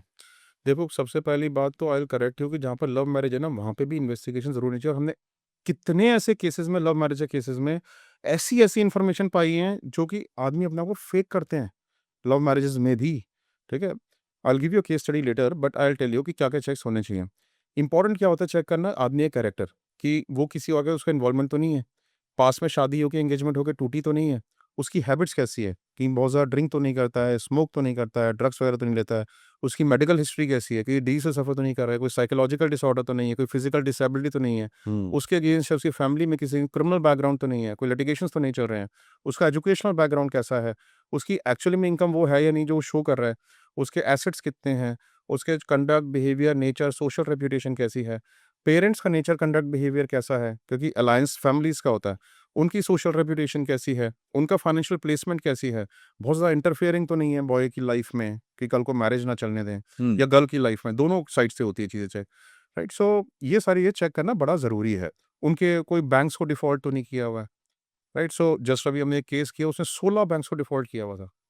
केस प्री मैट्रिमोनियल केस में पता चला, 16 बैंक्स को, ठीक है? और 16 बैंक तो छोड़ो, उसके फादर ने भी किया हुआ है, उसके ब्रदर ने भी किया हुआ है, और उसकी मदर ने भी किया हुआ है लड़के की। और लड़की के साथ जब डेट पे जाता था ना, तो कहता मैं कभी क्रेडिट कार्ड यूज़ नहीं करता, क्योंकि मैंने ना क्रेडिट कार्ड में बिलीव नहीं करता क्रेडिट कार्ड में, मैं इसलिए हमेशा कैश पेमेंट करता हूँ, ठीक है? Little little did she know कि क्रेडिट कार्ड इसको मिलेगा ही नहीं कभी ज़िंदगी में, क्योंकि बैंक देगा ही नहीं इसको कभी। I don't even know whether to laugh at this or what. It's like this is such a funny मतलब it's या sad but it's such या a funny funny thing. Thing या राइट? सो ऐसे-ऐसे केसेस निकल के आते हैं। और लव मैरिजेस, ठीक है, are not uncommon to fraud. कितने लव मैरिज केसेस में हम पोस्ट मैट्रिमोनियल इन्वेस्टिगेशंस करते हैं जिसमें कंप्लीट फ्रॉड हुआ होता है, ठीक है? एकदम ऐसा फ्रॉड जो आप सोच भी नहीं सकते। हमने अभी एक केस किया, देखो ये तो कैसे बच गए। I am telling you the about the fraud. Okay.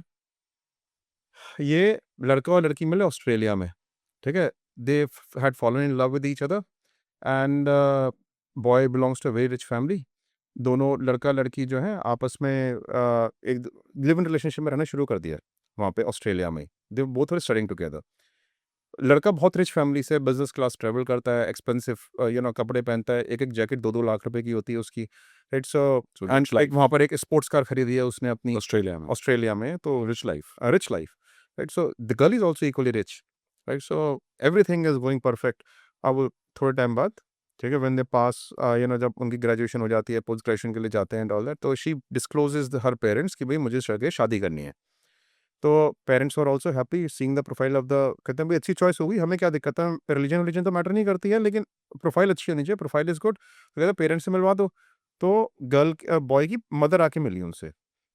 Mother जो है, मदर खुद बड़ी हाई प्रोफाइल, वो उनके 2 हॉस्पिटल्स हैं, ठीक है? वो उनकी शिपिंग कॉर्पोरेशंस हैं, अपनी यॉट्स ऑन करते हैं, राइट? उनके जो है एक चेन ऑफ सलून्स हैं, right? So All this in India. All this in India I am talking Okay. About, right? So very rich. And जब जो गर्ल है उसकी मदर को, चलो आज ये शॉपिंग करके आते हैं, यहाँ से डायमंड का हार खरीदेंगे, आज ये खरीदेंगे, जो करेंगे, वो सोचते हैं यार बड़ा अच्छा फैमिली मिल गई, सब कुछ अच्छा चल रहा है।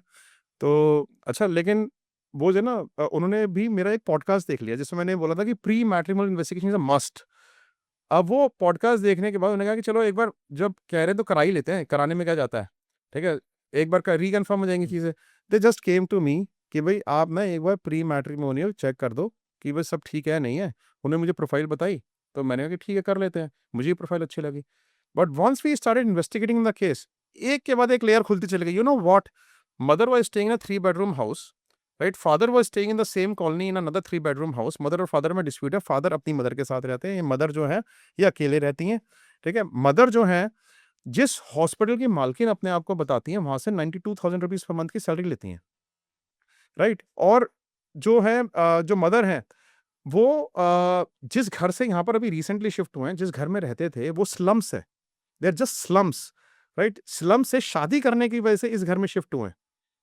अब आते हैं उस पे कि सैलून्स, सैलून एक सैलून ऑन करते हैं, जो भी उन्होंने 30 लाख रुपए देके, ठीक है, उसकी फ्रेंचाइज़ी ले रखी है सिर्फ़, दिखाने के लिए, ठीक है? और इससे भी बड़ी बात, जो हॉस्पिटल्स को अपना बनाते हैं, उस हॉस्पिटल सिर्फ वो काम करते एक वर्कर है, लेकिन ट्रस्टी के साथ हॉस्पिटल का अफेयर है, ठीक है? और जो ट्रस्टी के पोजीशंस हैं, ट्रस्टी का जेट भी है, उसको भी अपना बताती है, ठीक है? यॉट्स है, उसको भी अपना बताती है, ठीक है? जो ट्रस्टी के पोजीशंस है, उसको अपना बना के बताती है। और ये बात पूरे हॉस्पिटल सब जानते हैं, इन दोनों का अफेयर है। और जो पैसा बॉय जब वहां पे लेविश लाइफस्टाइल स्पेंड कर रहा है, दैट पैसा all goes from trustee. Trustee is too much into her तो he is taking care of all the expenses expenses. कि बेटी की शॉपिंग करनी है, हाँ, ऑस्ट्रेलिया के यस, जो सारे फेज हैं, एक्सपेंसेस, हाँ, so he is doing it. Yes.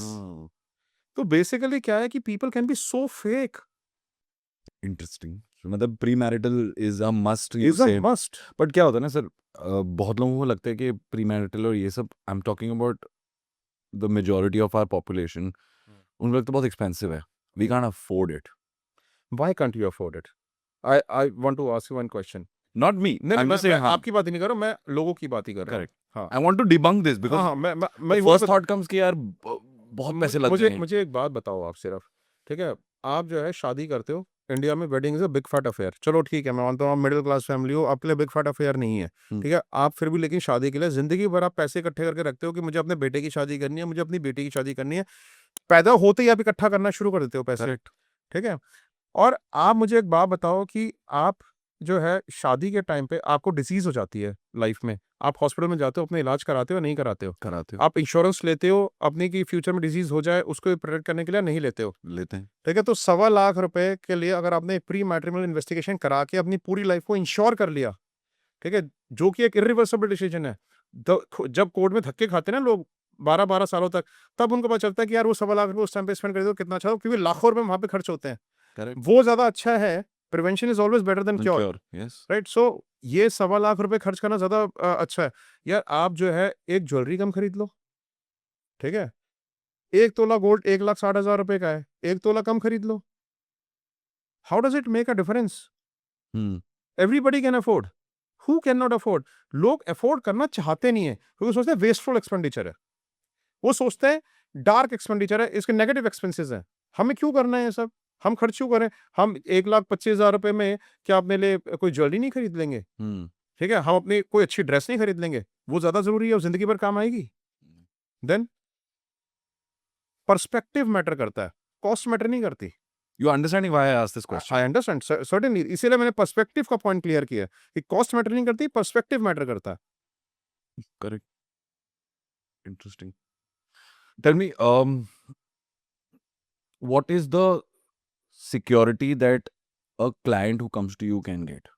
कि अगर मैं आपके पास आ रहा हूँ तो मैं भी एक ऐसा कदम उठा रहा हूँ जहाँ पे अगर सामने वाले को पता चल जाए, कोई ऐसी कॉम्प्रोमाइजिंग सिचुएशन हो, ब्लैकमेल का हो, फ्रॉड का हो, जहाँ पे आपको पता है कि यार जो इंसान है वो ज़्यादा पावरफुल है मुझसे, हम्म। इसीलिए मैं ब्लैकमेल हो रहा हूँ या मैं दब रहा हूँ।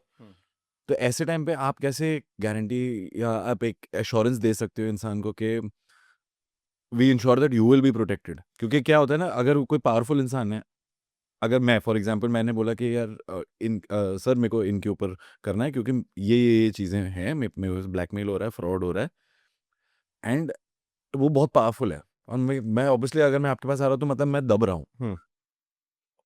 अगर इसे पता चल जाए कि मैंने आपको हायर किया है तो ये तो मुझे हार्म कर सकता है, डैमेज कर सकता है। नहीं, देखो मैं आपको एक बात बताता हूँ। सबसे पहली बात तो जो हमारे पास आ रहा है, ठीक है? वो पर्सन जो है विक्टिम है, इसलिए हमारे पास आ रहा है और जेन्युइन पर्पज से हमारे पास आ रहा है। अगर उसका पर्पज जेन्युइन है तो house of the powerful the person is, he is also taking a risk to get him investigated and we are also risking ourselves to investigate him on his correct. Behalf. Correct. सबसे पहली बात तो उसकी protection के लिए we have a privacy policy, well place privacy policy. ये privacy policy हम अपनी वेबसाइट पे भी लोड करी हुई है, anybody can see this privacy policy, और ये हमने लेटर हेड पे भी दे सकते हैं। There is no problem unless and until, ठीक है, किसी को भी कभी भी उसका डेटा रिवील नहीं किया जाता है। ये हमारी प्राइवेसी पॉलिसी में clearly mention, unless and until कोई गवर्नमेंट एजेंसी हमसे डिमांड करे। गवर्नमेंट एजेंसी डिमांड करेगी तो you can not refuse. Correct. कोई भी नहीं रिफ्यूज करता हिंदुस्तान में। और जो लोग प्राइवेसी पॉलिसी इनकी नहीं है या जो भी है, वो भी रिफ्यूज नहीं कर सकते। गवर्नमेंट को तो आपको देना ही पड़ेगा, ठीक है? द ओनली थिंग इज कि but why would government ask it from you? Because I mean, they also must be thinking that you are doing something absolutely illegal. नहीं, बट गवर्नमेंट को पता है हम इलीगल नहीं कर रहे हैं। नहीं, जिसके लिए प्राइवेसी पॉलिसी है, अगर हाँ, गवर्नमेंट हाँ। उसकी इन्फॉर्मेशन मांग रहा है, तो आई एम हाँ, sure they have ob ob agencies to ob believe that obviously तो ईडी तभी है, जब अगर कोई वो इलीगल काम होगा तभी माँगेगी ना, करेक्ट, अदरवाइज़ नहीं माँगेगी। वरना आप ठीक है? तो जस्ट हाँ, अ तो फिर कॉमन इतना पर्सन। इतना उसकी ज़रूरत ही नहीं है। ठीक है? लेकिन हाँ, अगर गवर्नमेंट माँगती है तो हमें देनी पड़ेगी ही और किसी को भी देनी पड़ेगी हिंदुस्तान में, not only us, correct. Right? Then otherwise the entity, the case details are always protected, right? अब आते हैं सामने वाले पर्सन के ऊपर, अगर उसको पता चल गया तो, हाँ, दैट्स ठीक है? इम्पोर्टेंट। हाँ, सबसे पहली बात तो पता ही नहीं चलता है, ठीक है? बहुत ही रेयर केस होता है कि जिसमें आदमी को सामने वाले को पता चल जाए। 28 सालों में मुश्किल से 1 या 2 केसेज़ ऐसे होंगे जिसमें सामने वाले आदमी को पता चल गया होगा कि मेरे को कोई टेल कर रहा है। कि मेरे को नहीं, टेल कर रहा है तो कई बार लोगों को शक हो जाता है, लेकिन हमें पता चल जाता है कि वो अपनी कभी कार का बैक मिरर एडजस्ट करेगा, कभी खाली रास्ते पे गाड़ी रोक लेगा, ठीक है? कभी बंद गली में घुस जाएगा, कभी रेड लाइट क्रॉस कर लेगा। तो हमें पता चल जाता है कि आदमी को शक हो रहा है तो हम छोड़ देते हैं वहीं पर ही और फिर हम 4-5 दिन बाद, 10 दिन बाद दोबारा लगा देते हैं जब उसका शक वो निकल जाता है पूरी किसी तरीके और से। इंसान को लगा हाँ, देते किसी और को लगा देते हैं हैं। हाँ, टीम को। तो इस तरीके से मैनेज कर लेते हैं कि कई बार आदमी को इस वजह से पता चल जाता है कि कई बार ना क्लाइंट खुद ही रिवील कर देता है। रिवील कैसे कर देता है? वाइफ कह देगी मुझे पता है तुम इस टाइम कहाँ पर बैठे हुए हो, ठीक है? और तुम इस लड़की के साथ हो, ठीक है? So what a waste of an entire effort in such a exactly, situation. Exactly, ठीक है? क्लाइंट खुद ही रिवील कर देते हैं जाके मुझे इमोशनल तुम्हारे ऊपर होके। पता चल गया है तुम्हारे बारे में, तुमने इतने सारे बैंक से डिफ़ॉल्ट किए हुए हैं, तुम्हारे पास जो है ना तुम्हारी ये चीज़ें हैं, मैं तुमसे शादी क्यों करूँ? देखो मेरी डायरेक्टर एजेंसी की रिपोर्ट है मेरे पास, ठीक है? सो क्लाइंट खुद ही रिवील कर देते हैं और फँस हम जाते हैं। से फॉर एग्जांपल के जैसे यही मेरा जो सिचुएशन है, सामने वाले को पता चल गया कि ये इंसान मेरे को टेल कर रहा है, वो पावरफुल इंसान है, उसने उसको पकड़ लिया, बता मुझे कौन है, और उसको मारने लेके गया। जैसे आपने एक केस बताया था कि वो गाँव में उसको पकड़ के बंद कर दिया था और लाठियों से मारा। अब ऐसी सिचुएशन अगर एक अर्बन सिटी में, जहाँ पे धमकी लाठियों से नहीं होती है, बहुत अलग चीज़ों से होती है, ऐसे टाइम पे आपका जो एजेंट है, वो रिवील कर दे तो? वो ये कहते एक as a customer I can have these I tell you हाँ, बिल्कुल, बिल्कुल सही बात है। देखो मैं आपको एक बात बताता हूँ कि एजेंट्स आर ट्रेन्ड, ठीक है? उनको पता है कि उनकी क्या प्रोटोकॉल्स हैं और किस तरीके से इस सिचुएशन को अवॉइड करना है। अगर कभी वैसे ऐसी सिचुएशन कभी हुई नहीं है आज तक, लेकिन फिर भी दे आर ट्रेन्ड एनफ क्योंकि हमारी टीम में सीनियर आईबी ऑफिसर्स भी हैं, पुलिस ऑफिसर्स भी हैं, आर्मी ऑफिसर, मिलिट्री इंटेलिजेंस से भी हैं। तो वो सारे सबको ट्रेन करके रखते हैं कि भी ऐसी सिचुएशन फँस जाओ, तो आपको कैसे बाहर निकलना है। तो आपके पास एक कवर स्टोरी हमेशा पीछे से प्रिपेयर्ड होनी चाहिए कि भई मैं तो इस वजह से नहीं, इस वजह से यहाँ पर था। ठीक है? तो आप वो कवर स्टोरी है, बट फिर भी चलो कहते हैं कि हाइपोथेटिकल सिचुएशन हो ही गया, हाँ, ठीक है? तो फिर उनको ये प्रोटोकॉल है क्लियरली जी आप पुलिस को बुला लो, ठीक है? हम पुलिस के सामने सब रिवील करने को तैयार हूँ, ठीक है? अगर मैं इनजेन्युइन हूँ ना, आपको लग रहा है कि मैं गलत एक्टिविटी के लिए आपके पास हूँ, तो मैं तब से कह रहा हूँ ना पुलिस को बुला लो। आप बुला लो, मैं हूँ यहाँ पे। पुलिस वहाँ पर आएगी, हमें पता चलेगा, हम अपनी कंपनी से उसको हैंडल कर लेंगे। और अगर वो गुंडा ही निकला कि मैं पुलिस-वुलिस नहीं, अब तेरे को तो मैं ही खत्म करूँगा। देखो, अब ऐसी सिचुएशन में किसी को टॉर्चरिंग ही करने पे आ जाए, तो आप फिर भी जो है अच्छे-अच्छे बोल पड़ते हैं, क्रिमिनल्स बोल बोल पड़ते हैं, एग्ज़ैक्टली। ठीक है? तो फिर तो अल्टीमेटली अगर कोई ऐसी सिचुएशन कभी अराइज़ हो जाए, तो आदमी की पेन सहन करने की भी तो लिमिट है ना। बड़े-बड़े एब्सोल्युटली। लोग बोल पड़ते हैं, पुलिस वाले खुद बोल पड़ते हैं अगर कहीं पे ऐसी गुंडों की सिचुएशन में फँस जाएँ तो, हाँ, ठीक है? और उनको छोड़ो, आर्मी में हमारे सोल्जर्स जब दुश्मन कंट्री उनको पकड़ लेती है, तो क्या उनसे सीक्रेट्स नहीं निकलवा लेती? निकलवा लेती है। क्योंकि they know how to torture people. या उसके तो कोई एक्सटेंट ही नहीं है। फिर तो then that's a risk, and हाँ। And a person who is coming to you with such a profile case, hmm. तो he knows what he is that person is भई कैपेबल देखो ऑफ। सिंपल सी बात है, हम भी तो उनके लिए रिस्क ले रहे हैं। आफ्टर ऑल हम तो फ्रंट एंड में हैं, करेक्ट, आदमी तो हमारा है ना, तो करेक्ट, उनको भी तो मेंटली प्रिपेयर होना चाहिए ना किसी न किसी रिस्क के लिए। Correct. There is always a slip between the lip and the yes, cup. Yes. Okay, okay. Hmm, and if someone wants to, this is for the young people out there hmm. Who still want to romanticize कि हमें भी Sherlock Holmes बनना है, या हमें भी famous 5 बनना है, या हमें भी हाँ। ऐसे करना है। और अगर वो प्राइवेट डिटेक्टिव लाइन में आना चाहते हैं, what are the qualities they should look first within themselves कि ये सारी चीज़ें मेरे अंदर हैं, तो मैं इस जर्नी पे जाऊँ, वरना फिर मैं इतने साल ट्रेन करके वेस्ट हो जाए, मैं कुछ और कर सकता था। सबसे पहले तो मैं बोलूँगा लोगों को, यूथ को स्टॉप रोमांटिसाइजिंग, ठीक है? Why? Because it is not a romantic profession as you see it outside. बाहर की दुनिया बहुत ग्लैमरस लगता है, अंदर की दुनिया ना बड़ी हार्ड होती है। बहुत डिफ़िकल्ट होता है इस प्रोफेशन को हैंडल करना, आपको पता है? हम अगर 5 लोगों को रिक्रूट करते हैं ना, 3 दिन में 3 लोग छोड़ के भाग जाते हैं। पता है क्यों? क्यों? तो जब पूरे-पूरे दिन वॉच करना पड़ता है ना सभी को खड़े रह के, ठीक है? और स्टार्टिंग वहीं से होती है सर्विलेंस से और पूरे दिन 12-12 घंटे तक बस आप एक डोर को देखे जा रहे हो, कब सब्जेक्ट बाहर निकलेगा और कब मैं इसको फ़ॉलो करूँ।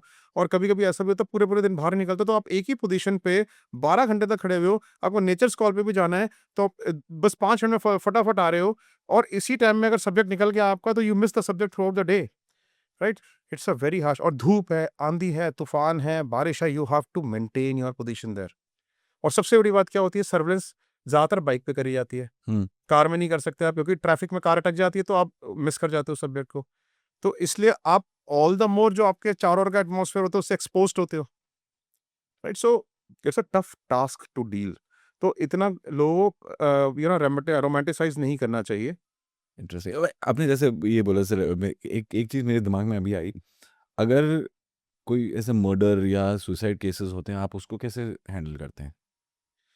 देखो, मर्डर और because that is police involvement मैं फ्रॉम द बताता गेट हूँ गो। मैं बताता हूँ। मर्डर और सुसाइड के केसेस हमारे पास कब आते हैं?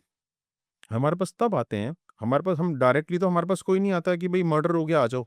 हम पुलिस थोड़ी हैं, करेक्ट। ठीक है? नॉर हम ऐसे क्रिमिनल केस को ऐसे इमीडिएटली इन्वेस्टिगेट करते हैं। हमारे पास तब आते हैं लोग when people when it is declared by the police that's a suicide और एन एक्सीडेंट, राइट? एंड उनको लगता है घरवालों को, नहीं सुसाइड और एक्सीडेंट नहीं है, ये एक प्लान्ड मर्डर है। तो तब लोग हमारे पास आते हैं कि भई ये इन्वेस्टिगेट कर दो कि ये एक्चुअली मर्डर तो नहीं है कहीं। हुँ। तो ऐसे केसेस में हम लोग इन्वेस्टिगेशंस करते हैं। तो और ऐसे केसेस में क्या होता है, इन्वेस्टिगेशन जो होती है वो अलग-अलग तरीकों से होती है। अच्छा, और ऐसे केसेस ना रिस्की भी बड़े होते हैं। They are very risky in nature. तो आपको ये भी ध्यान रख के करना पड़ता है काम कि whether you are getting into any kind of physical risk, an assault risk और समथिंग ऑफ दैट सॉर्ट और नॉट। और कुछ केसेस में पुलिस की थ्योरी बिल्कुल सही भी निकलती है। कुछ केसेस में अगेंस्ट भी चली जाती है। दोनों ही बातें हैं। Hmm. Like we did a case जिसमें एक पर्सन था, you know he was I will not name his actual profession, मैं उसको दूसरी साइड ले आता हूँ वरना गूगल पे सब कुछ मिल करेक्ट, जाएगा, करेक्ट, करेक्ट। ठीक है? तो मैं इसको दूसरी साइड ले आता हूँ। आइडेंटिटी प्लीज़ हाँ, प्रोटेक्ट करके। आइडेंटिटी, चलो लेट्स कॉल हिम कि he was chartered accountant, hmm. Right? So he was at a particular place in some city. अब क्या हुआ कि उसने जो है उनके घर वालों को न्यूज़ मिलती है कि उसने बालकनी से कूद के सुसाइड कर लिया। Police declare it as a suicide, right? अब लेकिन पेरेंट्स को ये लगता है कि भाई सुसाइड तो कर ही नहीं सकता। इतना ब्राइट बॉय था, इतना एजुकेटेड था, 26-27 साल की एज, इतना happy go lucky kind of person, कोई लाइफ में प्रॉब्लम्स नहीं है, गर्लफ्रेंड से कोई झगड़ा नहीं है, कुछ भी नहीं है, girlfriend is also very good. कैसे वो सुसाइड कर लेगा? ठीक है? So they came to us to investigate. तो अब क्या था कि जैसे सिचुएशन क्या थी सुसाइड की, पैरापेट होती है ना, पैरापेट, फ्लैट था ऊपर, फ्लैट से सीढ़ियों से नीचे आया, सीढ़ियों के सामने पैरापेट है। पैरापेट जो है सिर्फ़ घुटनों के लेंथ तक की है, राइट? और उसकी एक चप्पल पीछे मिलती है, एक चप्पल आगे मिलती है, ठीक है? और वो नीचे गिरा हुआ मिलता है और पैरापेट से ना दूर गिरा हुआ मिलता है, ठीक है? तो दूर गिरा हुआ मिलता है तो वहाँ पे कोई उसको फेंक सकता है, राइट? सो वो गिर नहीं सकता वहाँ पर, क्योंकि वो बुशेस में मिलता है।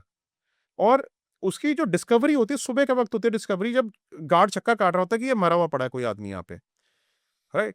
सो अब उसके जो रिलेटिव्स हैं, वो हमारे पास आते हैं ये पता करवाने के लिए कि भई इसके जो है ना वहाँ पर जिस एरिया में ये था, उस एरिया में इसके लोकल पॉलिटिशियन से झगड़ा रहता था, ठीक है?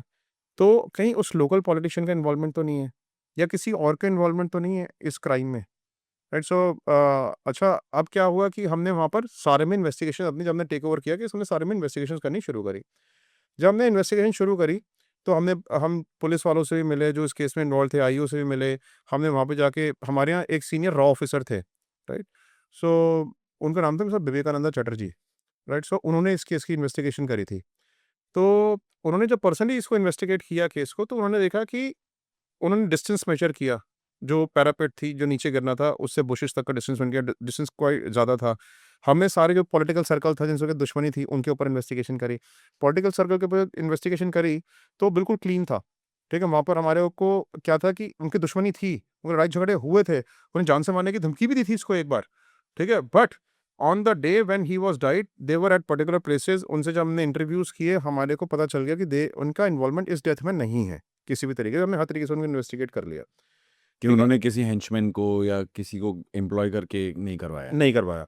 फिर उन्होंने ये देखा जाके इसके रूम में कि भाई इसके रूम में जो था पुलिस को लेके गए साइट पे, इसके रूम में ना अल्कोहल ये कंज्यूम कर रहा था, खाना-वाना भी साथ में रखा हुआ था, लेकिन हमारे को ना ड्रग्स का भी वो मिला कि drugs were also lying there, ठीक है? सो हमें क्या लगा कि फिर हमने जब एनालिसिस किया, थ्योरी जब हमने बनाई, ड्रग्स और अल्कोहल जो होता है ना बड़ा लिथल कॉम्बिनेशन होता है, ठीक है? और आदमी को ना हैलुसिनेशंस होने शुरू हो जाते हैं उसके बाद, ठीक है? और आपने देखा होगा कई केसेस में ऐसा हुआ है कि जहाँ पे लोगों ने कूद के सुसाइड किया है, वहाँ पे ड्रग्स और अल्कोहल मिला है, राइट? इवन सेलिब्रिटी केसेस में, ठीक है? Yeah.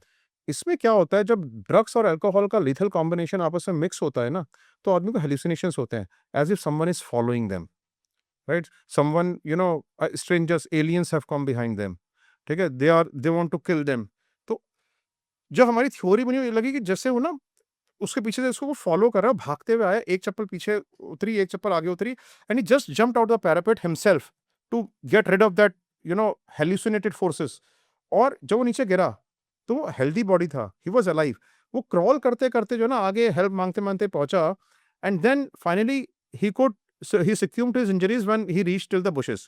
क्योंकि वहाँ पे सीसीटीवी कैमरास में हमने सारा चेक कर लिया, कोई अनआइडेंटिफाइड एंट्री नहीं थी, कोई ऐसी जगह नहीं थी, बस उस जगह पे सीसीटीवी कैमरे थे जहाँ पे उसकी डेथ हुई, लेकिन अदरवाइज़ सारे सीसीटीवी कैमरे everything we found out clean, right? So हमारी थ्योरी जो है बस पुलिस की सुसाइड की थ्योरी थी, हमारी थ्योरी एक्सीडेंट की बन गई। Hmm. The self-inflicted, या hallucinated action. Hallucinated, right? So या सो ऐसे कई सारे केसेस होते हैं when they come to you and you actually find out the truth कि what exactly happened. Interesting, interesting. I think we'll close it here. या We've got a great episode. I don't think there's scope for editing also anything left. But thank you, sir. Unlock with Kunal Jaisingh पे आने के लिए बहुत बहुत useful information मिला है, बहुत सारी ऐसी चीज़ों पे इन्फॉर्मेशन मिला है जहाँ पे आई थिंक लोगों को एक एक light at the end of the tunnel जो एक सेइंग है ना वो मिलती है कि ठीक है अगर हम ऐसे में अटके हुए हैं तो यहाँ पे भी शायद Yes. ये एक रास्ता है जो लीगल है, जो सेफ है, हम एग्जैक्टली उसको इस्तेमाल कर सकते हैं। Certainly So thank you for educating me and my audience and our audience, and thank you again for coming. Welcome Kunal, you welcome. Thank you. अगर आपको आज का एपिसोड अच्छा लगा और आपने इस एपिसोड से कुछ सीखा तो प्लीज इस एपिसोड को 2 लोगों के साथ जरूर शेयर करना ताकि उनकी जिंदगी में भी एक नई चीज अनलॉक हो, एक नया इन्फॉर्मेशन अनलॉक हो। और प्लीज मेरे चैनल को सब्सक्राइब कीजिए, इस एपिसोड को लाइक कीजिए और बेल आइकन जरूर दबाइए ताकि जब भी मेरा एपिसोड लॉन्च हो आपको सबसे पहले पता चले।